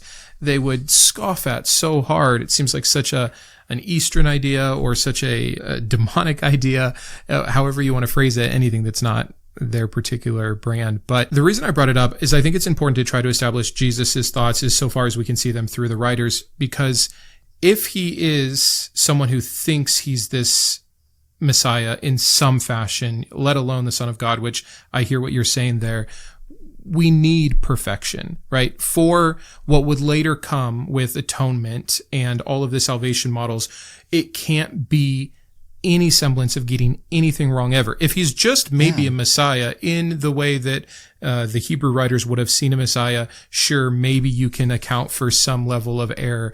That would still be, I think, pretty problematic. But as soon as we cross over into something more than that, then these failed prophecies of Jesus himself, these failed statements or understandings of Jesus himself, like the ones you've already pointed out, they become ending. It becomes a true putting down of Christianity as we typically conceive of it. So I think it's important to lay that foundation first. So with that understood, the one that's always most interesting to me is, of course, the failed prophecy of Jesus about his own return. I'd love to hear your thought on that. But anything else that you'd like to share about what Jesus got wrong? Because that should be it. If Jesus is the claimed Messiah, if he's perfection, if he's our atonement, if he's our way to salvation, if he's the Son of God, whichever one you want to pick, we can't have this. So let's hear it. I mean, there's a couple prophecies that Jesus himself, you can tell, is doing the same kind of retooling of. He's of the opinion that you can just go to any text in the Old Testament and say it's a prophecy as long as it sounds like it's about you. So like in John 13:18, he talks about his betrayal. And he's basically indicating there's going to be one of you. It's not all of you. He says, I'm not speaking of all of you. I know whom I have chosen, but it is to fulfill the scripture. The one who ate my bread has lifted his heel against me. So you might be thinking, well, there should be a prophecy about a close associate betraying the Messiah that shared bread with them. But unfortunately, this is a quotation from Psalm 41:9. And when you go to Psalm 41, it actually becomes quite clear that this is not a prophecy. So, and not only is it not a prophecy, it can't be, contextually speaking, about who he's saying is. Like if you go to verse 4, it says, as for me, the Lord said, O Lord, be gracious to me, heal me, for I have sinned against you. Wait a minute.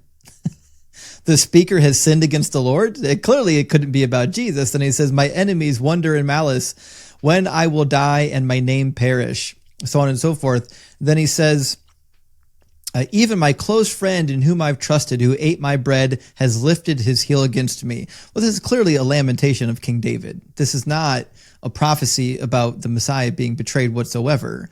And so Jesus himself is doing some heavy, heavy reaching, trying to claim that somehow this is about him. And all the prophecies that Jesus states read just like this. They're random, out of context quotations, every last one of them.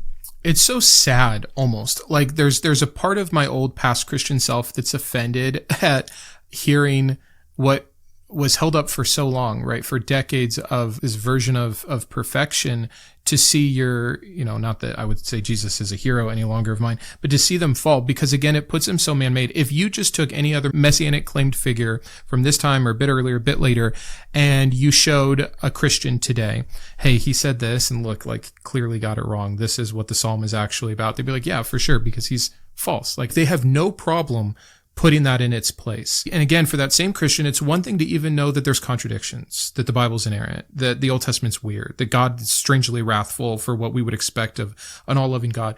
But when you get to their Jesus and you show them that he is so clearly as fallible and ignorant and of his time as the other failed messianic preacher that they don't believe in either, it is soul-crushing to them, which again, not that that is an intention here in this conversation or in general, but when you're trying to look for the strongest evidence for someone who is going through that doubt and deconstruction, which is the framing I'm putting all of this in, that is what evaporates it so quickly, which is, I think, why it was one of the last things to go for me. I just refused to let it in. Let's get to the failed prediction of Jesus and how that factors in.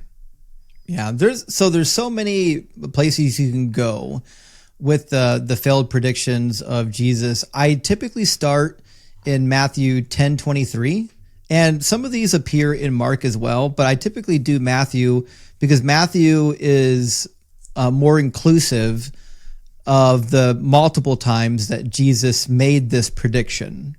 So if you go to Matthew 10:23, we can see the first time Jesus predicted his second coming, and then we'll go to chapter 16, and then we'll go to chapter 24. But in Matthew 10:23, he sends the disciples out to go preach in the villages. And he says, when they persecute you in this town, flee to the next. For truly I tell you, you will not have finished going through all the towns of Israel before the Son of Man comes. Okay, cool. So before the Son of Man comes, that must mean something. So it's not very descriptive, but we can put that on the shelf. Get to Matthew 16. He says, for the Son of Man is to come. Okay, we got the coming language again, right? He's going to come. It says, come with his angels in the glory of his Father, and then he will repay everybody for what's been done. Truly, I tell you, there are some standing here who will not taste death before they see the Son of Man coming in his kingdom. You're like, oh, this is interesting. Now he's saying that he's going to come with the angels, and he's going to come and he's going to repay everybody. Well, this sounds strikingly familiar to what is said in Matthew 25, verse 30. So if you go to Matthew 25, we have another instance where this is being described. In verse 31, we'll start, when the Son of Man comes in his glory with all the angels with him, then he will sit down on the throne of his glory, and all the nations will be gathered before him, and he will separate people one from another as a shepherd separates the sheep from the goats. And then, of course, you got the judgment, where the righteous go on to paradise and the unrighteous go to eternal damnation, to the lake of fire that was prepared for the devil and his angels beforehand. So that's what's supposed to happen when he comes with his angels in the glory of the Father. That's the expectation. And so you have to do funny stuff with verse 16 to make sense of it, right? So you would say, well, it says, truly I tell you, there are some standing here who will not taste death before they see the Son of Man coming in his kingdom. There's a couple things you could do. You can say, well, it's referring to his second coming. That obviously wasn't the case because he didn't come with his angels in the glory of his Father and repay everybody. which is clearly implied in Matthew 24 and 25. So it can't be it. Okay, well, what about John? It's theorized that John saw the revelation. He was alive to see the vision, and therefore it's okay because one of them saw the vision of, the Son coming with the glory of the Father and the angels to repay everybody. It didn't happen in real life, happened in a vision. That's the first goalpost shift. But even this goalpost shift, it fails because all you have to do again is just read the text carefully. It says, some standing here will not taste death. Some is never one. Some is always more than one. And it's also not all, meaning some of them must die and some of them must remain. This obviously didn't happen at the time John received his revelation. He was the only apostle alive according to tradition. So some of them will say, well, obviously it's about the transfiguration. The very next chapter is the transfiguration. Cool. Okay. Well, in the transfiguration, famously, he goes up on the mountain, then he's transfigured and he's joined by Moses and Elijah, and they're glowing, and then they come down the mountain. So the first problem, obviously, is he didn't come with the glory of the Father from anywhere. He just walked up a mountain. He didn't come from anywhere. Number two is this was 6 days later. This happened 6 days later. None of his disciples standing there died in those 6 days. Yeah. You can tell even the gospel authors, it sounds to me like this was an authentic, here's my personal opinion. This was an authentic saying of Jesus. There was a Jesus figure who literally predicted that he was the Son of Man coming to do all the stuff the Messiah was supposed to do, and then he was going to do it within these people's lifetimes. He was it. He was the final prediction.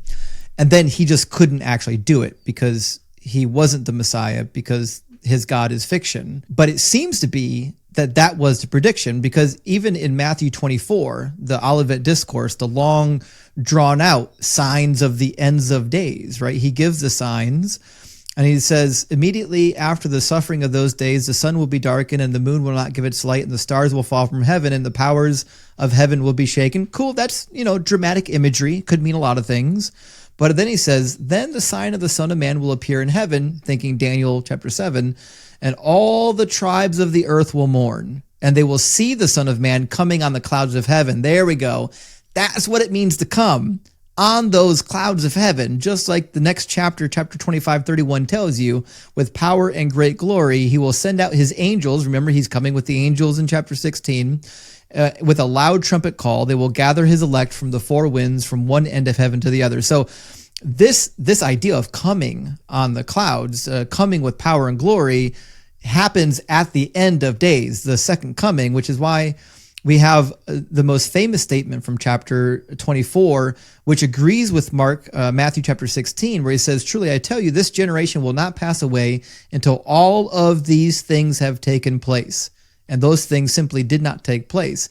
And his disciples, after he died, believed they were still going to take place, because Paul himself famously, on multiple occasions, predicted that Jesus was coming back within his lifetime. I think 1 Thessalonians chapter 4 is usually like the most clear prediction of this. But he says, we believe that Jesus died and rose again. Even so, through Jesus, God will bring with him those who have already died. For this we declare to you by the word of the Lord, that we who are alive, who are left until the coming of the Lord, will by no means precede those who have already died. So Paul himself is saying, listen, we're going to be alive when the Lord comes back. Some of you have passed. I know that you're getting worried, but it's okay. Those of us who remain, we're going to be caught up in the air with the Lord. And there's multiple occasions where Paul himself is suggesting that the end of days is imminent. It's coming now. Half of his advice is under this pretense, essentially, not to start businesses, not to act like you're married. All of these things only work in ensuing apocalypse, essentially. Yeah. And you mentioned, you brought up a paraphrase from 1 Corinthians chapter 7, where he's basically telling people, don't even get married. What are you getting married for? He says the present form of the world is passing away. So even if you're married, live as though you're not married. Don't even have kids. And this seems to coincide with Jesus. Jesus famously in Matthew chapter 19 gives the famous teaching on marriage, where he kind of reframes this idea of marriage. and divorce. And like, you can't just get divorced for any reason, only for infidelity, because God was being merciful. Moses was merciful when he said you can get divorced, but this wasn't God's original intention. But then people forget the next paragraph. It says, the disciples said to them, or to him, if such is the case of man with his wife, it is better to not marry. And he said to them, not everyone can accept this teaching, but only those whom it is given. For there are eunuchs who have been so from birth, and there are eunuchs who have been made eunuchs by others, and there are eunuchs who have made themselves eunuchs for the sake of the kingdom of heaven. Let anyone accept this who can. So Jesus himself is saying, being a eunuch for the sake of the gospel, for the kingdom, seems to be the preferable choice. And why would he think that? Because obviously he and Paul have the same idea. The present form of the world is currently passing away, and you're not going to be doing the deed in heaven. That's why they quizzed him on, hey, whose wife is this going to be since she's had multiple husbands? He's like, you don't even understand. There's going to be no marrying and taking a marriage in heaven. So it seems like Jesus is of this idea that things are ending soon. Yeah. You mean that whole interaction isn't about a justification for slavery in the Old Testament? Because that's what I always hear it's about. No, that's really interesting. You brought him up, so I want to just go a bit further here. Let's get into Paul. We've gone through the Gospels, we've gone through Jesus, we've gone through, of course, the Old Testament. We're kind of nearing a conclusion here. Tell me about Paul's understanding of Jesus being the Messiah and what he's having to do to make that work. So I think Paul is the crux of Christianity. If you just had the Gospels, let's imagine you never had any writings of Paul. Christianity would look nothing like what it looks like today. It would be completely different. Everybody would be Judaizing. The only way you can get to a non-Judaizing Jesus is if you get rid of Matthew. Matthew, I think, is the most Judaizing version of Jesus. But even in the Gospels, Jesus is instructing people to do things according to law. When he heals the lepers, he says, go present yourself at the temple according to the law of Moses. When the rich man comes to him and said, what must I do to be saved? He instructs them to follow the commands of Moses, not just the 10 commandments. He listed some that aren't part of the 10. He quotes from Deuteronomy. When he said, what are the most important commands? Guess what? The two most important commands that he lists, neither one of those are part of the 10 commandments. One's from Deuteronomy 5:4, one's from Leviticus 19:18. And so everything we see of Jesus in the Gospels is that he is a Jew, and he believes that people come to salvation by doing what his God instructed them to do. And so, but Paul has to deal with this, right? Because Paul he has to figure out, how do we bring the Gentiles into the church? And Luke, the author of Acts, whoever wrote Acts, we say Luke, but I mean, realistically, we don't know if Luke wrote any of it, was wrestling with the same issue. And probably because whoever's writing Luke is a companion or running alongside the same timeline as Paul. And they're seeing the Gentiles coming to the faith because the Jews didn't want nothing to do with this. The Jews were like, no. I've read the scriptures. This ain't it. This ain't the thing. So we have all this influx of Greeks coming into the church. And so what are we going to do with all these Greeks who don't have the law of Moses? They're not circumcised. We got huge issues. Paul develops this whole theology, as does Luke, of, well, actually, the goal was to get rid of the law. The law was actually a burden. It was a burden. It says in Acts 15 that even our forefathers couldn't bear. And so, we have this idea now where, no, God's original goal was to actually get rid of this. This is just a type and a shadow to point you towards Jesus. And that gets Paul in some very murky territory, because even Paul and Peter seem not to be in complete agreement with it. That's why they get into the fight over eating with the Gentiles and not actually separating. Peter seems to be of the opinion that you should be eating separate. Paul, not so much. In fact, Paul says some pretty wild stuff about the law, and he even says that if you take on the marks of circumcision, you have to take on the whole of the law. It used to be that the Jews would be like, well, listen, you don't have to follow all the law, but you have to at least be circumcised. There's just some basics, right? Yahweh's not going to send you to hell just because you don't follow all these laws that were given to the Jews that you don't even know about. But if you're going to be with us, you have to at least follow the basics. And that's kind of what happens in Acts chapter 15. But Paul says, let him not seek to remove the marks of circumcision, referring to someone who already has it. And he says, was anyone at the time of his call circumcised? Let him not seek circumcision. And then in Galatians 5, he says, I testify that every man who lets himself be circumcised, that he is obliged to obey the entire law. So Paul has this really weird idea that the Jews didn't even have, which is like, if you get circumcised, well, guess what? You're going to be judged by every part of the law, even laws you don't even know, which is crazy. It's not in the Hebrew scriptures. So there's just this really weird thing. And then he says elsewhere that he's not bound by the law. Like in 1 Corinthians, he said that. And so like Paul himself is like saying not even the Jews, not even himself are bound by the law. Which is just in Galatians 3:23, he says that the law was a temporary schoolmaster until faith came, right? But the problem is, if we just take the words of Paul and compare them with the words of Jesus, can we say that they agree? I don't think we can. And I think the most famous proof text is Matthew 5, and you probably know it. It's already on your lips as I'm saying it, where Jesus says, do not think I have come to abolish the law or the prophets. I have not come to abolish, but to fulfill. For truly I tell you, until heaven and earth pass away, not one letter, not one stroke of a letter will pass away from the law until all is accomplished. Therefore, whoever breaks one of the least of these commandments and teaches others to do the same will be called least in the kingdom of heaven, but whoever does them and teaches them will be called great in the kingdom of heaven. So Paul he's got a really heavy stone he's trying to lift here. He's disagreeing both with the Old Testament and he's actually disagreeing with Jesus himself. But he pushes on because he has to find a way to make it so that the Gentiles can participate without being burdened. And he's got a couple of ways that he does this. Real quick, I'm pretty sure I have a good idea, but I'd like to fact check myself and also give some context for the listener. Paul, of course, it depends on which epistle we're talking about, and even if we're attributing all of them to him. So there's a lot of things I don't want to get into about authorship of Paul, etc.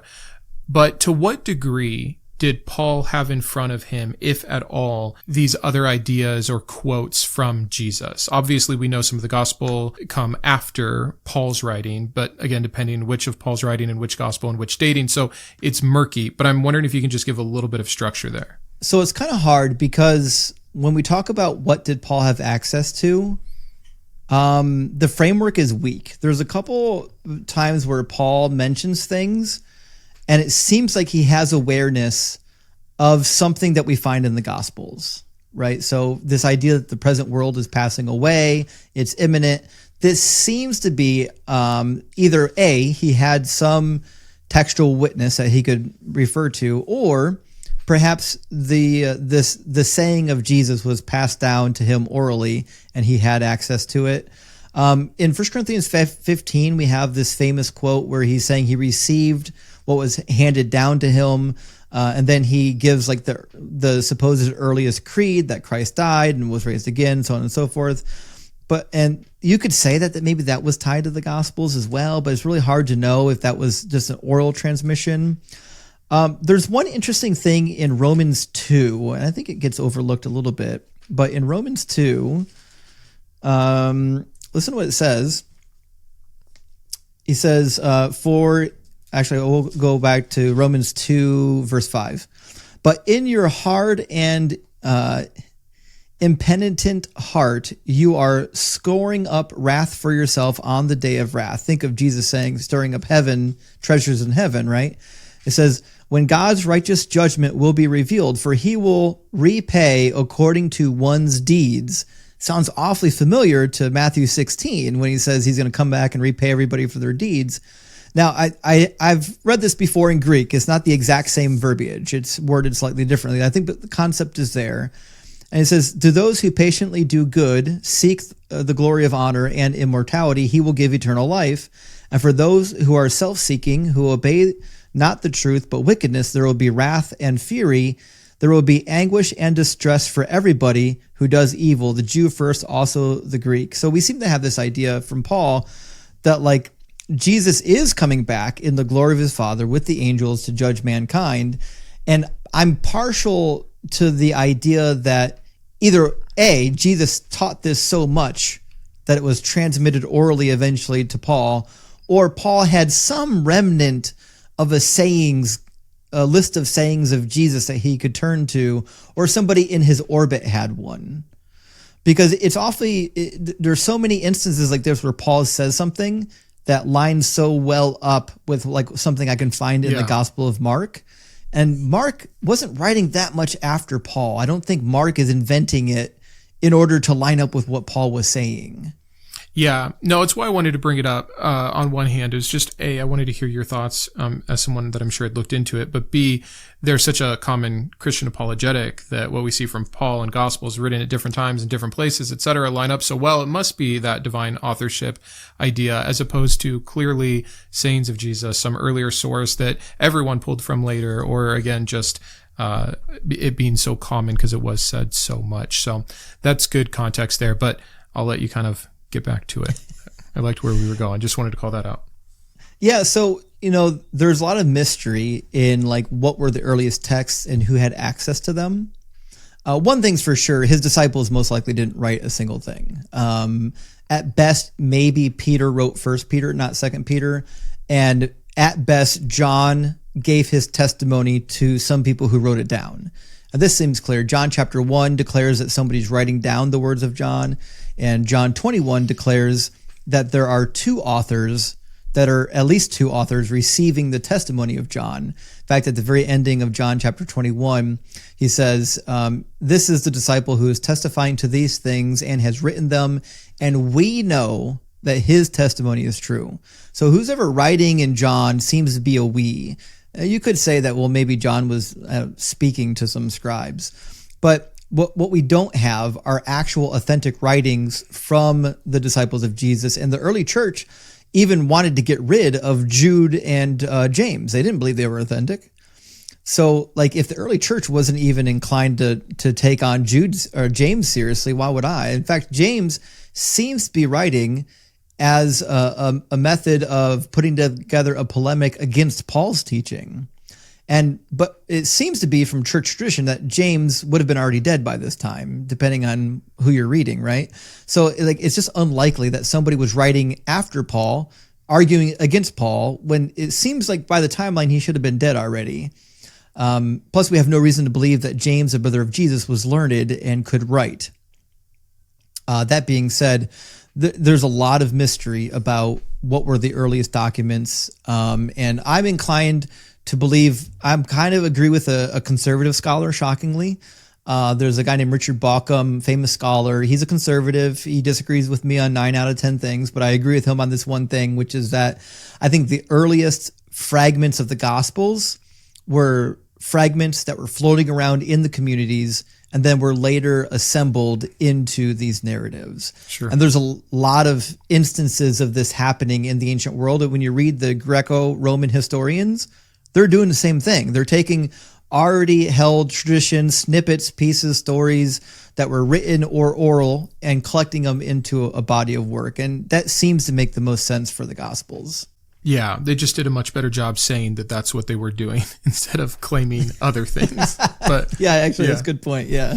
Okay, so back to Paul. Yeah, Paul's doing right. a ton of work. It's obviously in vast disagreement with what Jesus himself had said, but Paul's working under things Jesus or the writers who wrote for Jesus didn't have to deal with, which is the time that has passed, and like you said, the Gentiles coming around, which again, I think that this is shocking for many believers to ever learn that Jesus was really only there for the Jews. This is something that is so hard to wrap your mind around. And so Paul is the one doing all the work for us Gentiles to be grafted in. And because of that, we get some new excuses, some different retooling and reframing. And I'd love to hear a bit more of that. So I don't think Paul was completely making stuff out of whole cloth. If you read his writings, there's a couple things, like he's taking his left field opinions, but he's trying to root them in scripture. He's trying to root them in the figure of Jesus somehow. And I think there's one parable of Jesus that we could say, if it's true, if Jesus actually said it, I can see why Paul was kind of getting the idea that he had. The parable of the wicked tenant farmers. It's not a super long one, only about like 10 or 12 verses. It says there was a landowner who planted a vineyard and put a fence around it and dug a wine press in it and built a watchtower, and then he leased it to tenants and then he went away. When the harvest had then come, at that time he sent his slaves to the tenants to collect the produce. So this idea that there's these tenant farmers, they're on the vineyard, and God is coming to collect. And what do? Well, they kill the messenger, and then they kill the next messenger, and eventually it says, well, I'll send my son, right? It says, then he said to them, they will respect my son. But when the tenants saw the son, they said to themselves, this is his heir. Come, let us kill him and get his inheritance. So they seized him, threw him out of the vineyard, and killed him. Now, when the owner of the vineyard comes, what did he do to those tenants? He said to them, we will put those wretches to a miserable death and lease the vineyard to other tenants who will give him produce at the harvest time. Jesus said to them, have you never read the scriptures, so on and so forth. So there's this idea that like God's fed up with the Jews and he's ready to take anybody who will produce good fruit. And there's two other parables that lean into this. We don't have to cover them, but I think Jesus himself, when he talks about Israel being the tree and says already the axe is laid at the root, there's this, or was it John? I forget now, but this idea that Israel's time of reckoning has come, and if they don't produce the fruit that Yahweh is looking for, then he's done with them. He's going to turn to anyone who will do his work. And I think Paul was of the same opinion that like he came to the Jew first and then now to the Greeks. So I think Paul is not completely making it up, but in order to bring in the Greeks, he has to do some concessions. And, oh man, sorry. Yeah. The one that comes to mind is, what is the verse where he is essentially saying the Gentiles are being used to make the Jews jealous, right? So that they can come back. Even in how Paul is trying to adhere, like you said, he's not just completely making it up. He's trying to base it. He's picking up on those notes of Yahweh's frustration with his chosen people. And that's what's so weird is, you know, modern day Christians, the Gentiles are God's chosen people, right? Like as much as the Jews, like we're all the same now, totally grafted in. There is no delineation anymore. But that's not even what Paul saw. Paul still saw a delineation. There was still these camps. And again, I think that jealousy verse shows that mindset of his, of just like, hey, God still had a preference and he's trying to get his beloved back by way of, yeah, we got a good gift in the meantime. We're the fling on the side that's getting a lot of attention to get your wife to return, right? And so It is interesting how we Gentiles, but the demotion, even once we are accepted, that Paul has to do. And I think to your point, he's still trying to play within the rules a little bit, but also bring in a whole new group of people. What a task. It's almost impressive if it wasn't so ridiculous. It's tough. The verse you're referring to is Romans 11:11, where it says, so I ask, have they stumbled so as to fall? By no means, but through their stumbling, salvation has come to the Gentiles as to make Israel jealous. Paul is of the opinion that they're not done, the Jews aren't done away with, but God is now bringing everybody in, and he's hoping that they're going to become one body. And that seems pretty clear in the text that the Jews and the Greeks should be one body moving forward. But Paul seems to be at odds with like almost every voice in the New Testament other than the author of the book of Acts. Because like even ask about like really simple things, right? So for example, we already talked a little bit about the placement of the law, but you might ask yourself simple things like, okay, what about the Acts 15 council where the disciples come together and they're like, listen, we can't hold them to all the requirements of the law because it wasn't given to them. Here's some basic things that we can set out for them, right? It says in verse 19, therefore I have reached the decision that we should not trouble those Gentiles who are turning to God, but we should write to them to abstain only from things polluted by idols, from sexual immorality, and from whatever has been strangled, and from blood. For in every city, for generations past, Moses has been proclaimed, for he has been read aloud every Sabbath in the synagogues. So there seems to be this idea that in the Acts 15 council, they're like, listen, just give them these 4 rules, that they'll figure the rest out as they go. Because Moses is preached in all the synagogues every Sabbath, they'll pick it up. Paul takes this a completely different route. He takes this to be that, oh, you don't got to follow any of these laws. In fact, of the 4 laws that were given, the one not to eat the polluted meat by idols, even Paul goes off on this one in 1 Corinthians chapter 8. Paul gives them, he says, you're at liberty to eat the meat sacrificed to idols. Just make sure that you don't become a stumbling block for others who are so accustomed. Yeah. So like even Paul, and remember, he wrote to the Corinthian church after this council. The council is between the first missionary journey and the second missionary journey. The letter Corinth came after the second missionary journey, which means he already knew. He already had the meeting with the apostles. He already knew they weren't supposed to eating meat sacrificed to idols, and he told them they can do it anyways. And to make matters worse, Jesus disagrees with them. If you go to Revelation chapter 2, twice in Revelation chapter 2, Jesus says to the churches, I have one thing against you. And he said, on both occasions, he talks about eating meat sacrificed to idols. He says, I have a few things against you. You have some there who hold to the teaching of Balaam, who taught Balak to put a stumbling block before the people of Israel so that they would eat food sacrificed to idols. And then again, in verse 20, he says, you tolerate that woman Jezebel, who calls herself a prophet and is teaching and beguiling my servants to engage in sexual immorality and to eat food sacrificed to idols. Paul is just going rogue. Like, what is he doing? It's true. And furthermore, yeah, when you get Revelation version of Jesus, Paul is, by nature of what he has done here, he has to be, not that anyone knew this when they were writing it, equated with a false prophet, essentially, with a deceiver, with the one taking them away. The reason we can even attain salvation according to this God is from the one person that is still doing things that is so heavily criticized by supposedly Jesus himself. What specifically, though, trying to get kind of back on topic of this entire conversation has been about, is Jesus fulfilling the messianic roles?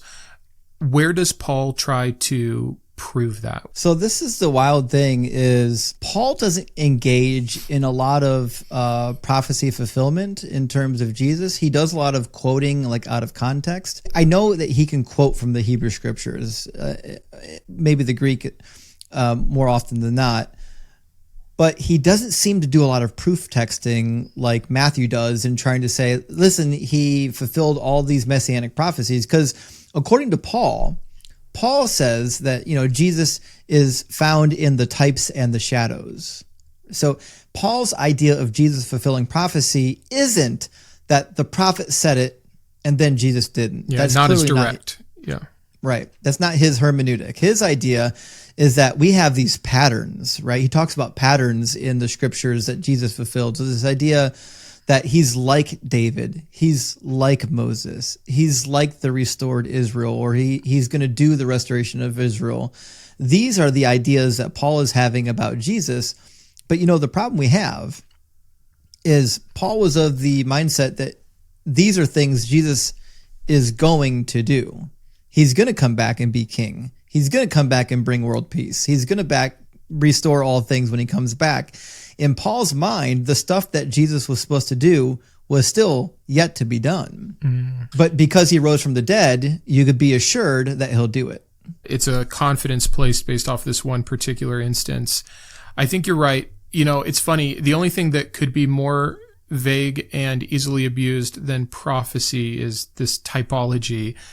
So he just takes it to the next step of kind of lame ridiculousness. I had a video not that long ago where I was reacting to a Christian who was using typology between David and Jesus, of course. And I gave the example of how easy it is to do. So I had people send in the comments, any two people from the Bible, and I would make like at least 5 connections and a specific theme or moral that we could be, gleaming from. It was the easiest thing in the world. Like there's no one that you can't do it with. And so for Paul to even use that kind of verbiage, right? Like in the shadows and the types, it's setting up such a easy win that, again, it essentially means nothing. And since we don't have a lot of that prophecy play with Paul, maybe I'd like to move on here as we're getting near on time to what Paul did. It's making an excuse, right? It is an after the fact excuse. It is a moving of the goalpost. The one that I really would love to hear you address, though, to start would be this everything getting spiritualized. No, it doesn't have to meet the physical. It doesn't have to happen. The temple doesn't,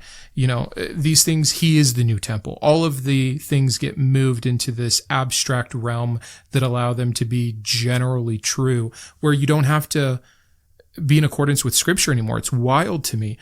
I'd love to hear your thoughts on that. So to me, the spiritualizing of the predictions are the most obvious form of coping from the people at the time period, trying to figure out, well, it can't fail. It has to come true because like we were with them. We saw him like do these miracles or these parlor tricks, one or the other. And so like he has to be the Messiah, right? So the only thing we can do is admit that he is a failure, or we can retool some of the prophecies, right? Or even some of Jesus' own sayings. And I think Luke is guilty of this. Luke really wants to spiritualize some of the sayings of Jesus. So for example, the coming of the kingdom, right? He famously said in Matthew 26 to the high priest, from here on forward, you'll see me coming on the clouds of glory, similar to what we find in Daniel chapter 7. But Luke is reframing it. In chapter 17 of Luke, it says, once Jesus was asked by the Pharisees when the kingdom of God was coming, and he answered, the kingdom of God is not coming with things that can be observed, nor will they say, look, here it is, or there it is, for in fact, the kingdom of God is among you. I was like, wait, what? That doesn't match anything we've heard about the coming of the kingdom of God. But why? How is that now the goalpost? That's a goalpost on wheels. Yeah. How utterly convenient. Oh, you can't see it. I mean, it's essentially like when the 5-year-old tells you they did a magic trick and they tell you to look away for a second so they can do their sleight of hand. Like it's cheap, but it's effective. I mean, Christians, they buy into this. It actually makes it more powerful. Like how silly that the Jews and man in general, thought that Jesus would work within the ways that we expect, or that God would have to be held to something so silly as the physical. Like, of course, he's going to supersede it. It actually gives validation and power to the story of Christianity instead of expose it for the silly game that's going on. And it's frustrating to see how prevalent and powerful that becomes when it should be just the opposite. It is effective. Like when you have people questioning, how can this be true? You have to give them something, right? And you can't tell them that it's not true. So you have to rework the meaning of words, right? As long as words don't have any meaning, as long as the words are elastic, you can stretch them to encompass whatever you need them to encompass. And I think this was like one of the most egregious things I found in Bible college and seminary. You know about all these problems with the text. Like you learn about these problems. The question is whether or not you're willing to tolerate them. And I had a professor once kind of say tongue in cheek about an exegesis paper that we all had to do. And he's like, if you use New Testament exegesis techniques, you will get an F. And he was joking, but the fact that everyone understood the joke because we knew how poor the exegesis was of the New Testament, right? So it's like an open secret. And like for people who aren't familiar with a lot of the concepts of the Bible and they don't want to do a deep dive on all the verses, and like we're going through all these verses and they're glazing over, just think about some of the overarching concepts that we find between the Old and the New Testament. Over and over again in the Old Testament, we're told, don't eat the blood of the animal, wring the blood out, drain the blood out, never ever drink the blood. When you get to Jesus is like, drink my blood or you won't live forever. Like how is God using typology to lead us to Jesus when he say, do never drink the blood, stay away from that nonsense, right? Mm-hmm. And then he's saying like, follow my law forever. Deuteronomy 12:1, Deuteronomy 11:1, Deuteronomy 30 verses 5 through 8. We've got all these instances, Leviticus 16, where he said these are perpetual laws forever to follow. And then we get to the New Testament and Paul's like, nope, they're temporary. Sorry. Like, what are we talking about here? Like, how can we possibly say that these two testaments are talking about the same thing? They're clearly not. My goal with my channel was to get people to read the text. And I feel like the easiest way to come to an understanding of the problems with the text is just read it. People aren't reading it. And you say this all the time too, like, let's slow down. Like you'll read it. They give their immediate rebuttal, like something that has been fed into them, whether it's apologetics or just by their pastor, their Bible study, whatever, or even just like common Christian sense of, well, that couldn't work because of this. Like, hold on. Here's the first sentence again. I'm going to read it again. And you can tell they've never actually read it to understand it. It's just been about how can I use it? Just like Paul, just like the New Testament writers, even Jesus himself, as we discussed. And then, second to that, they're so often unwilling. This is where you get some of your funniest and like best clippable moments is they don't want you to read it again. They don't want to hear it again. They can't deal with the dissonance. They already used their excuse and it failed. You can't just show me those words again. It is truly telling. So that's interesting to hear that that's one of the main goals is like, yeah, just like get in there with the text because the problems exist. The only reason you think the problems don't exist is because you haven't seen them for yourself most of the time. And this is a big turn for many people. Okay, I committed to finally reading the Bible this year, and that's when it happened. That was the beginning. And it's like, yeah, it makes sense. I don't know what the statistic is, but there's enough people that deconstruct and then don't remain Christians in seminary. There's a common saying, they'll say seminary is a cemetery because so many Christians go to seminary to die. I can see it, man. I sometimes laugh that I made it through so much of that without falling apart. I must have just been severely indoctrinated, but or goofing off. I think we all class. were. Yeah. Anyways, I think to end here, because we are kind of nearing time, what I'm realizing about speaking with you is I want more time. So I'm sure we will do this again. But something that I neglected to do at the beginning is just why. Why should people care what the actual Hebrew texts say about the Messiah? Why should we care that Jesus doesn't fit the bill? This one might be more obvious than others, but I'd love to hear you elucidate on it. Yeah, because I think for a lot of people, we've been told a narrative, and that narrative is Jesus is the Messiah. And there's one of two reasons, sometimes two reasons, which is A, he rose from the dead, or someone will say, well, he was a Jewish Messiah because he fulfilled the requirements of the Messiah. Now, we can, like, the resurrection is a whole separate topic, but on the first claim that he fulfilled the messianic prophecies, he just clearly did not. In fact, I've got my count at exactly 0. So that claim is just right out. And so if he didn't fulfill the messianic claims, like, I have no reason to believe that he did anything else. I have no reason to believe he resurrected. I have no reason to believe he predicted the future. To me, like, if he's the Son of God, he shouldn't be getting any of this wrong. He should get everything right. So I don't have a reason to believe the more weighty ideas before the more mundane details have been accomplished, like actual being a king. So that's why I think the prophecies are such a good place to start, because it's like, listen, all you had to do is just fulfill some of these prophecies, and some of them could have been done. Like, a human being could do it. He didn't even do it as a human being. So if he couldn't do the human stuff, he definitely didn't do any of the God stuff. And the reason why this is important, I think, for Christianity is like, listen, if you ask the common person, do you want to believe things that are convenient, or do you want to believe things that are true? I think deep down, most people want to believe things that are true, but they've been told that this thing is true. In fact, they trumpet it from the mountaintops. We've got the truth. And the reality is, I don't think they do. And so I think people and societies are better when people believe as many true things as possible and as few false things as possible. And that's why I do these debates. I think too, and maybe the last thing I'll say about it, you know, the debate space is interesting because the reality is when you're in a debate, like, the other person's not going to be convinced. They're not going to end the argument saying, oh, I guess you convinced me. Sure. But the reality is there's a lot of people there watching it's for the trying audience to make up their minds. Yeah, exactly. And they're like, well, that's an interesting point. Well, that's an interesting counterpoint.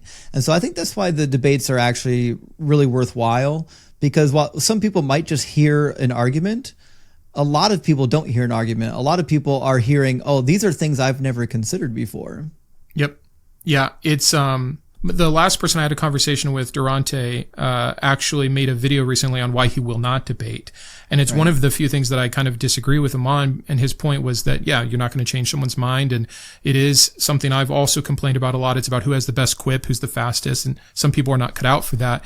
But truly, it's the audience. And I was someone that watched atheist debates in the process of my deconstruction. And it was never about like, oh, will Frank Turek become a non-believer? It was, what is the person who's addressing this ridiculous claim from Frank, which I probably didn't think was ridiculous at that time. I'm finally hearing why it was ridiculous. Like, it's me. I'm not leaving a comment. You're never going to hear from me. You're not going to get a victory point, even if you were the sloppier debater. But like, that helped me. And so, yeah, I'm still all for it from that angle.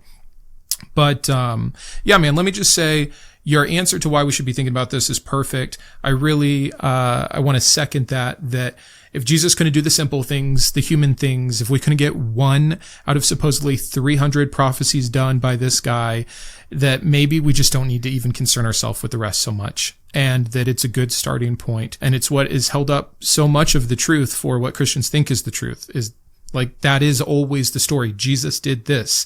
It was said he was going to do it. He did it. It's been done. Now you can believe it. You can know it. By knowing it, you can receive this. And it all falls apart at step one. And hopefully we've done a pretty decent job sharing that. So thanks for being here. Thanks for your wisdom. Thanks for your knowledge, your expertise. And really want to do it again. Well, thanks so much for having me, and we'll definitely do some brainstorming on another topic, because there's so many juicy topics to bite into, and you wish you could do it all at once, but the reality is you have to section it out. Yeah, for sure, man. All right. Well, until next time. Thanks, man.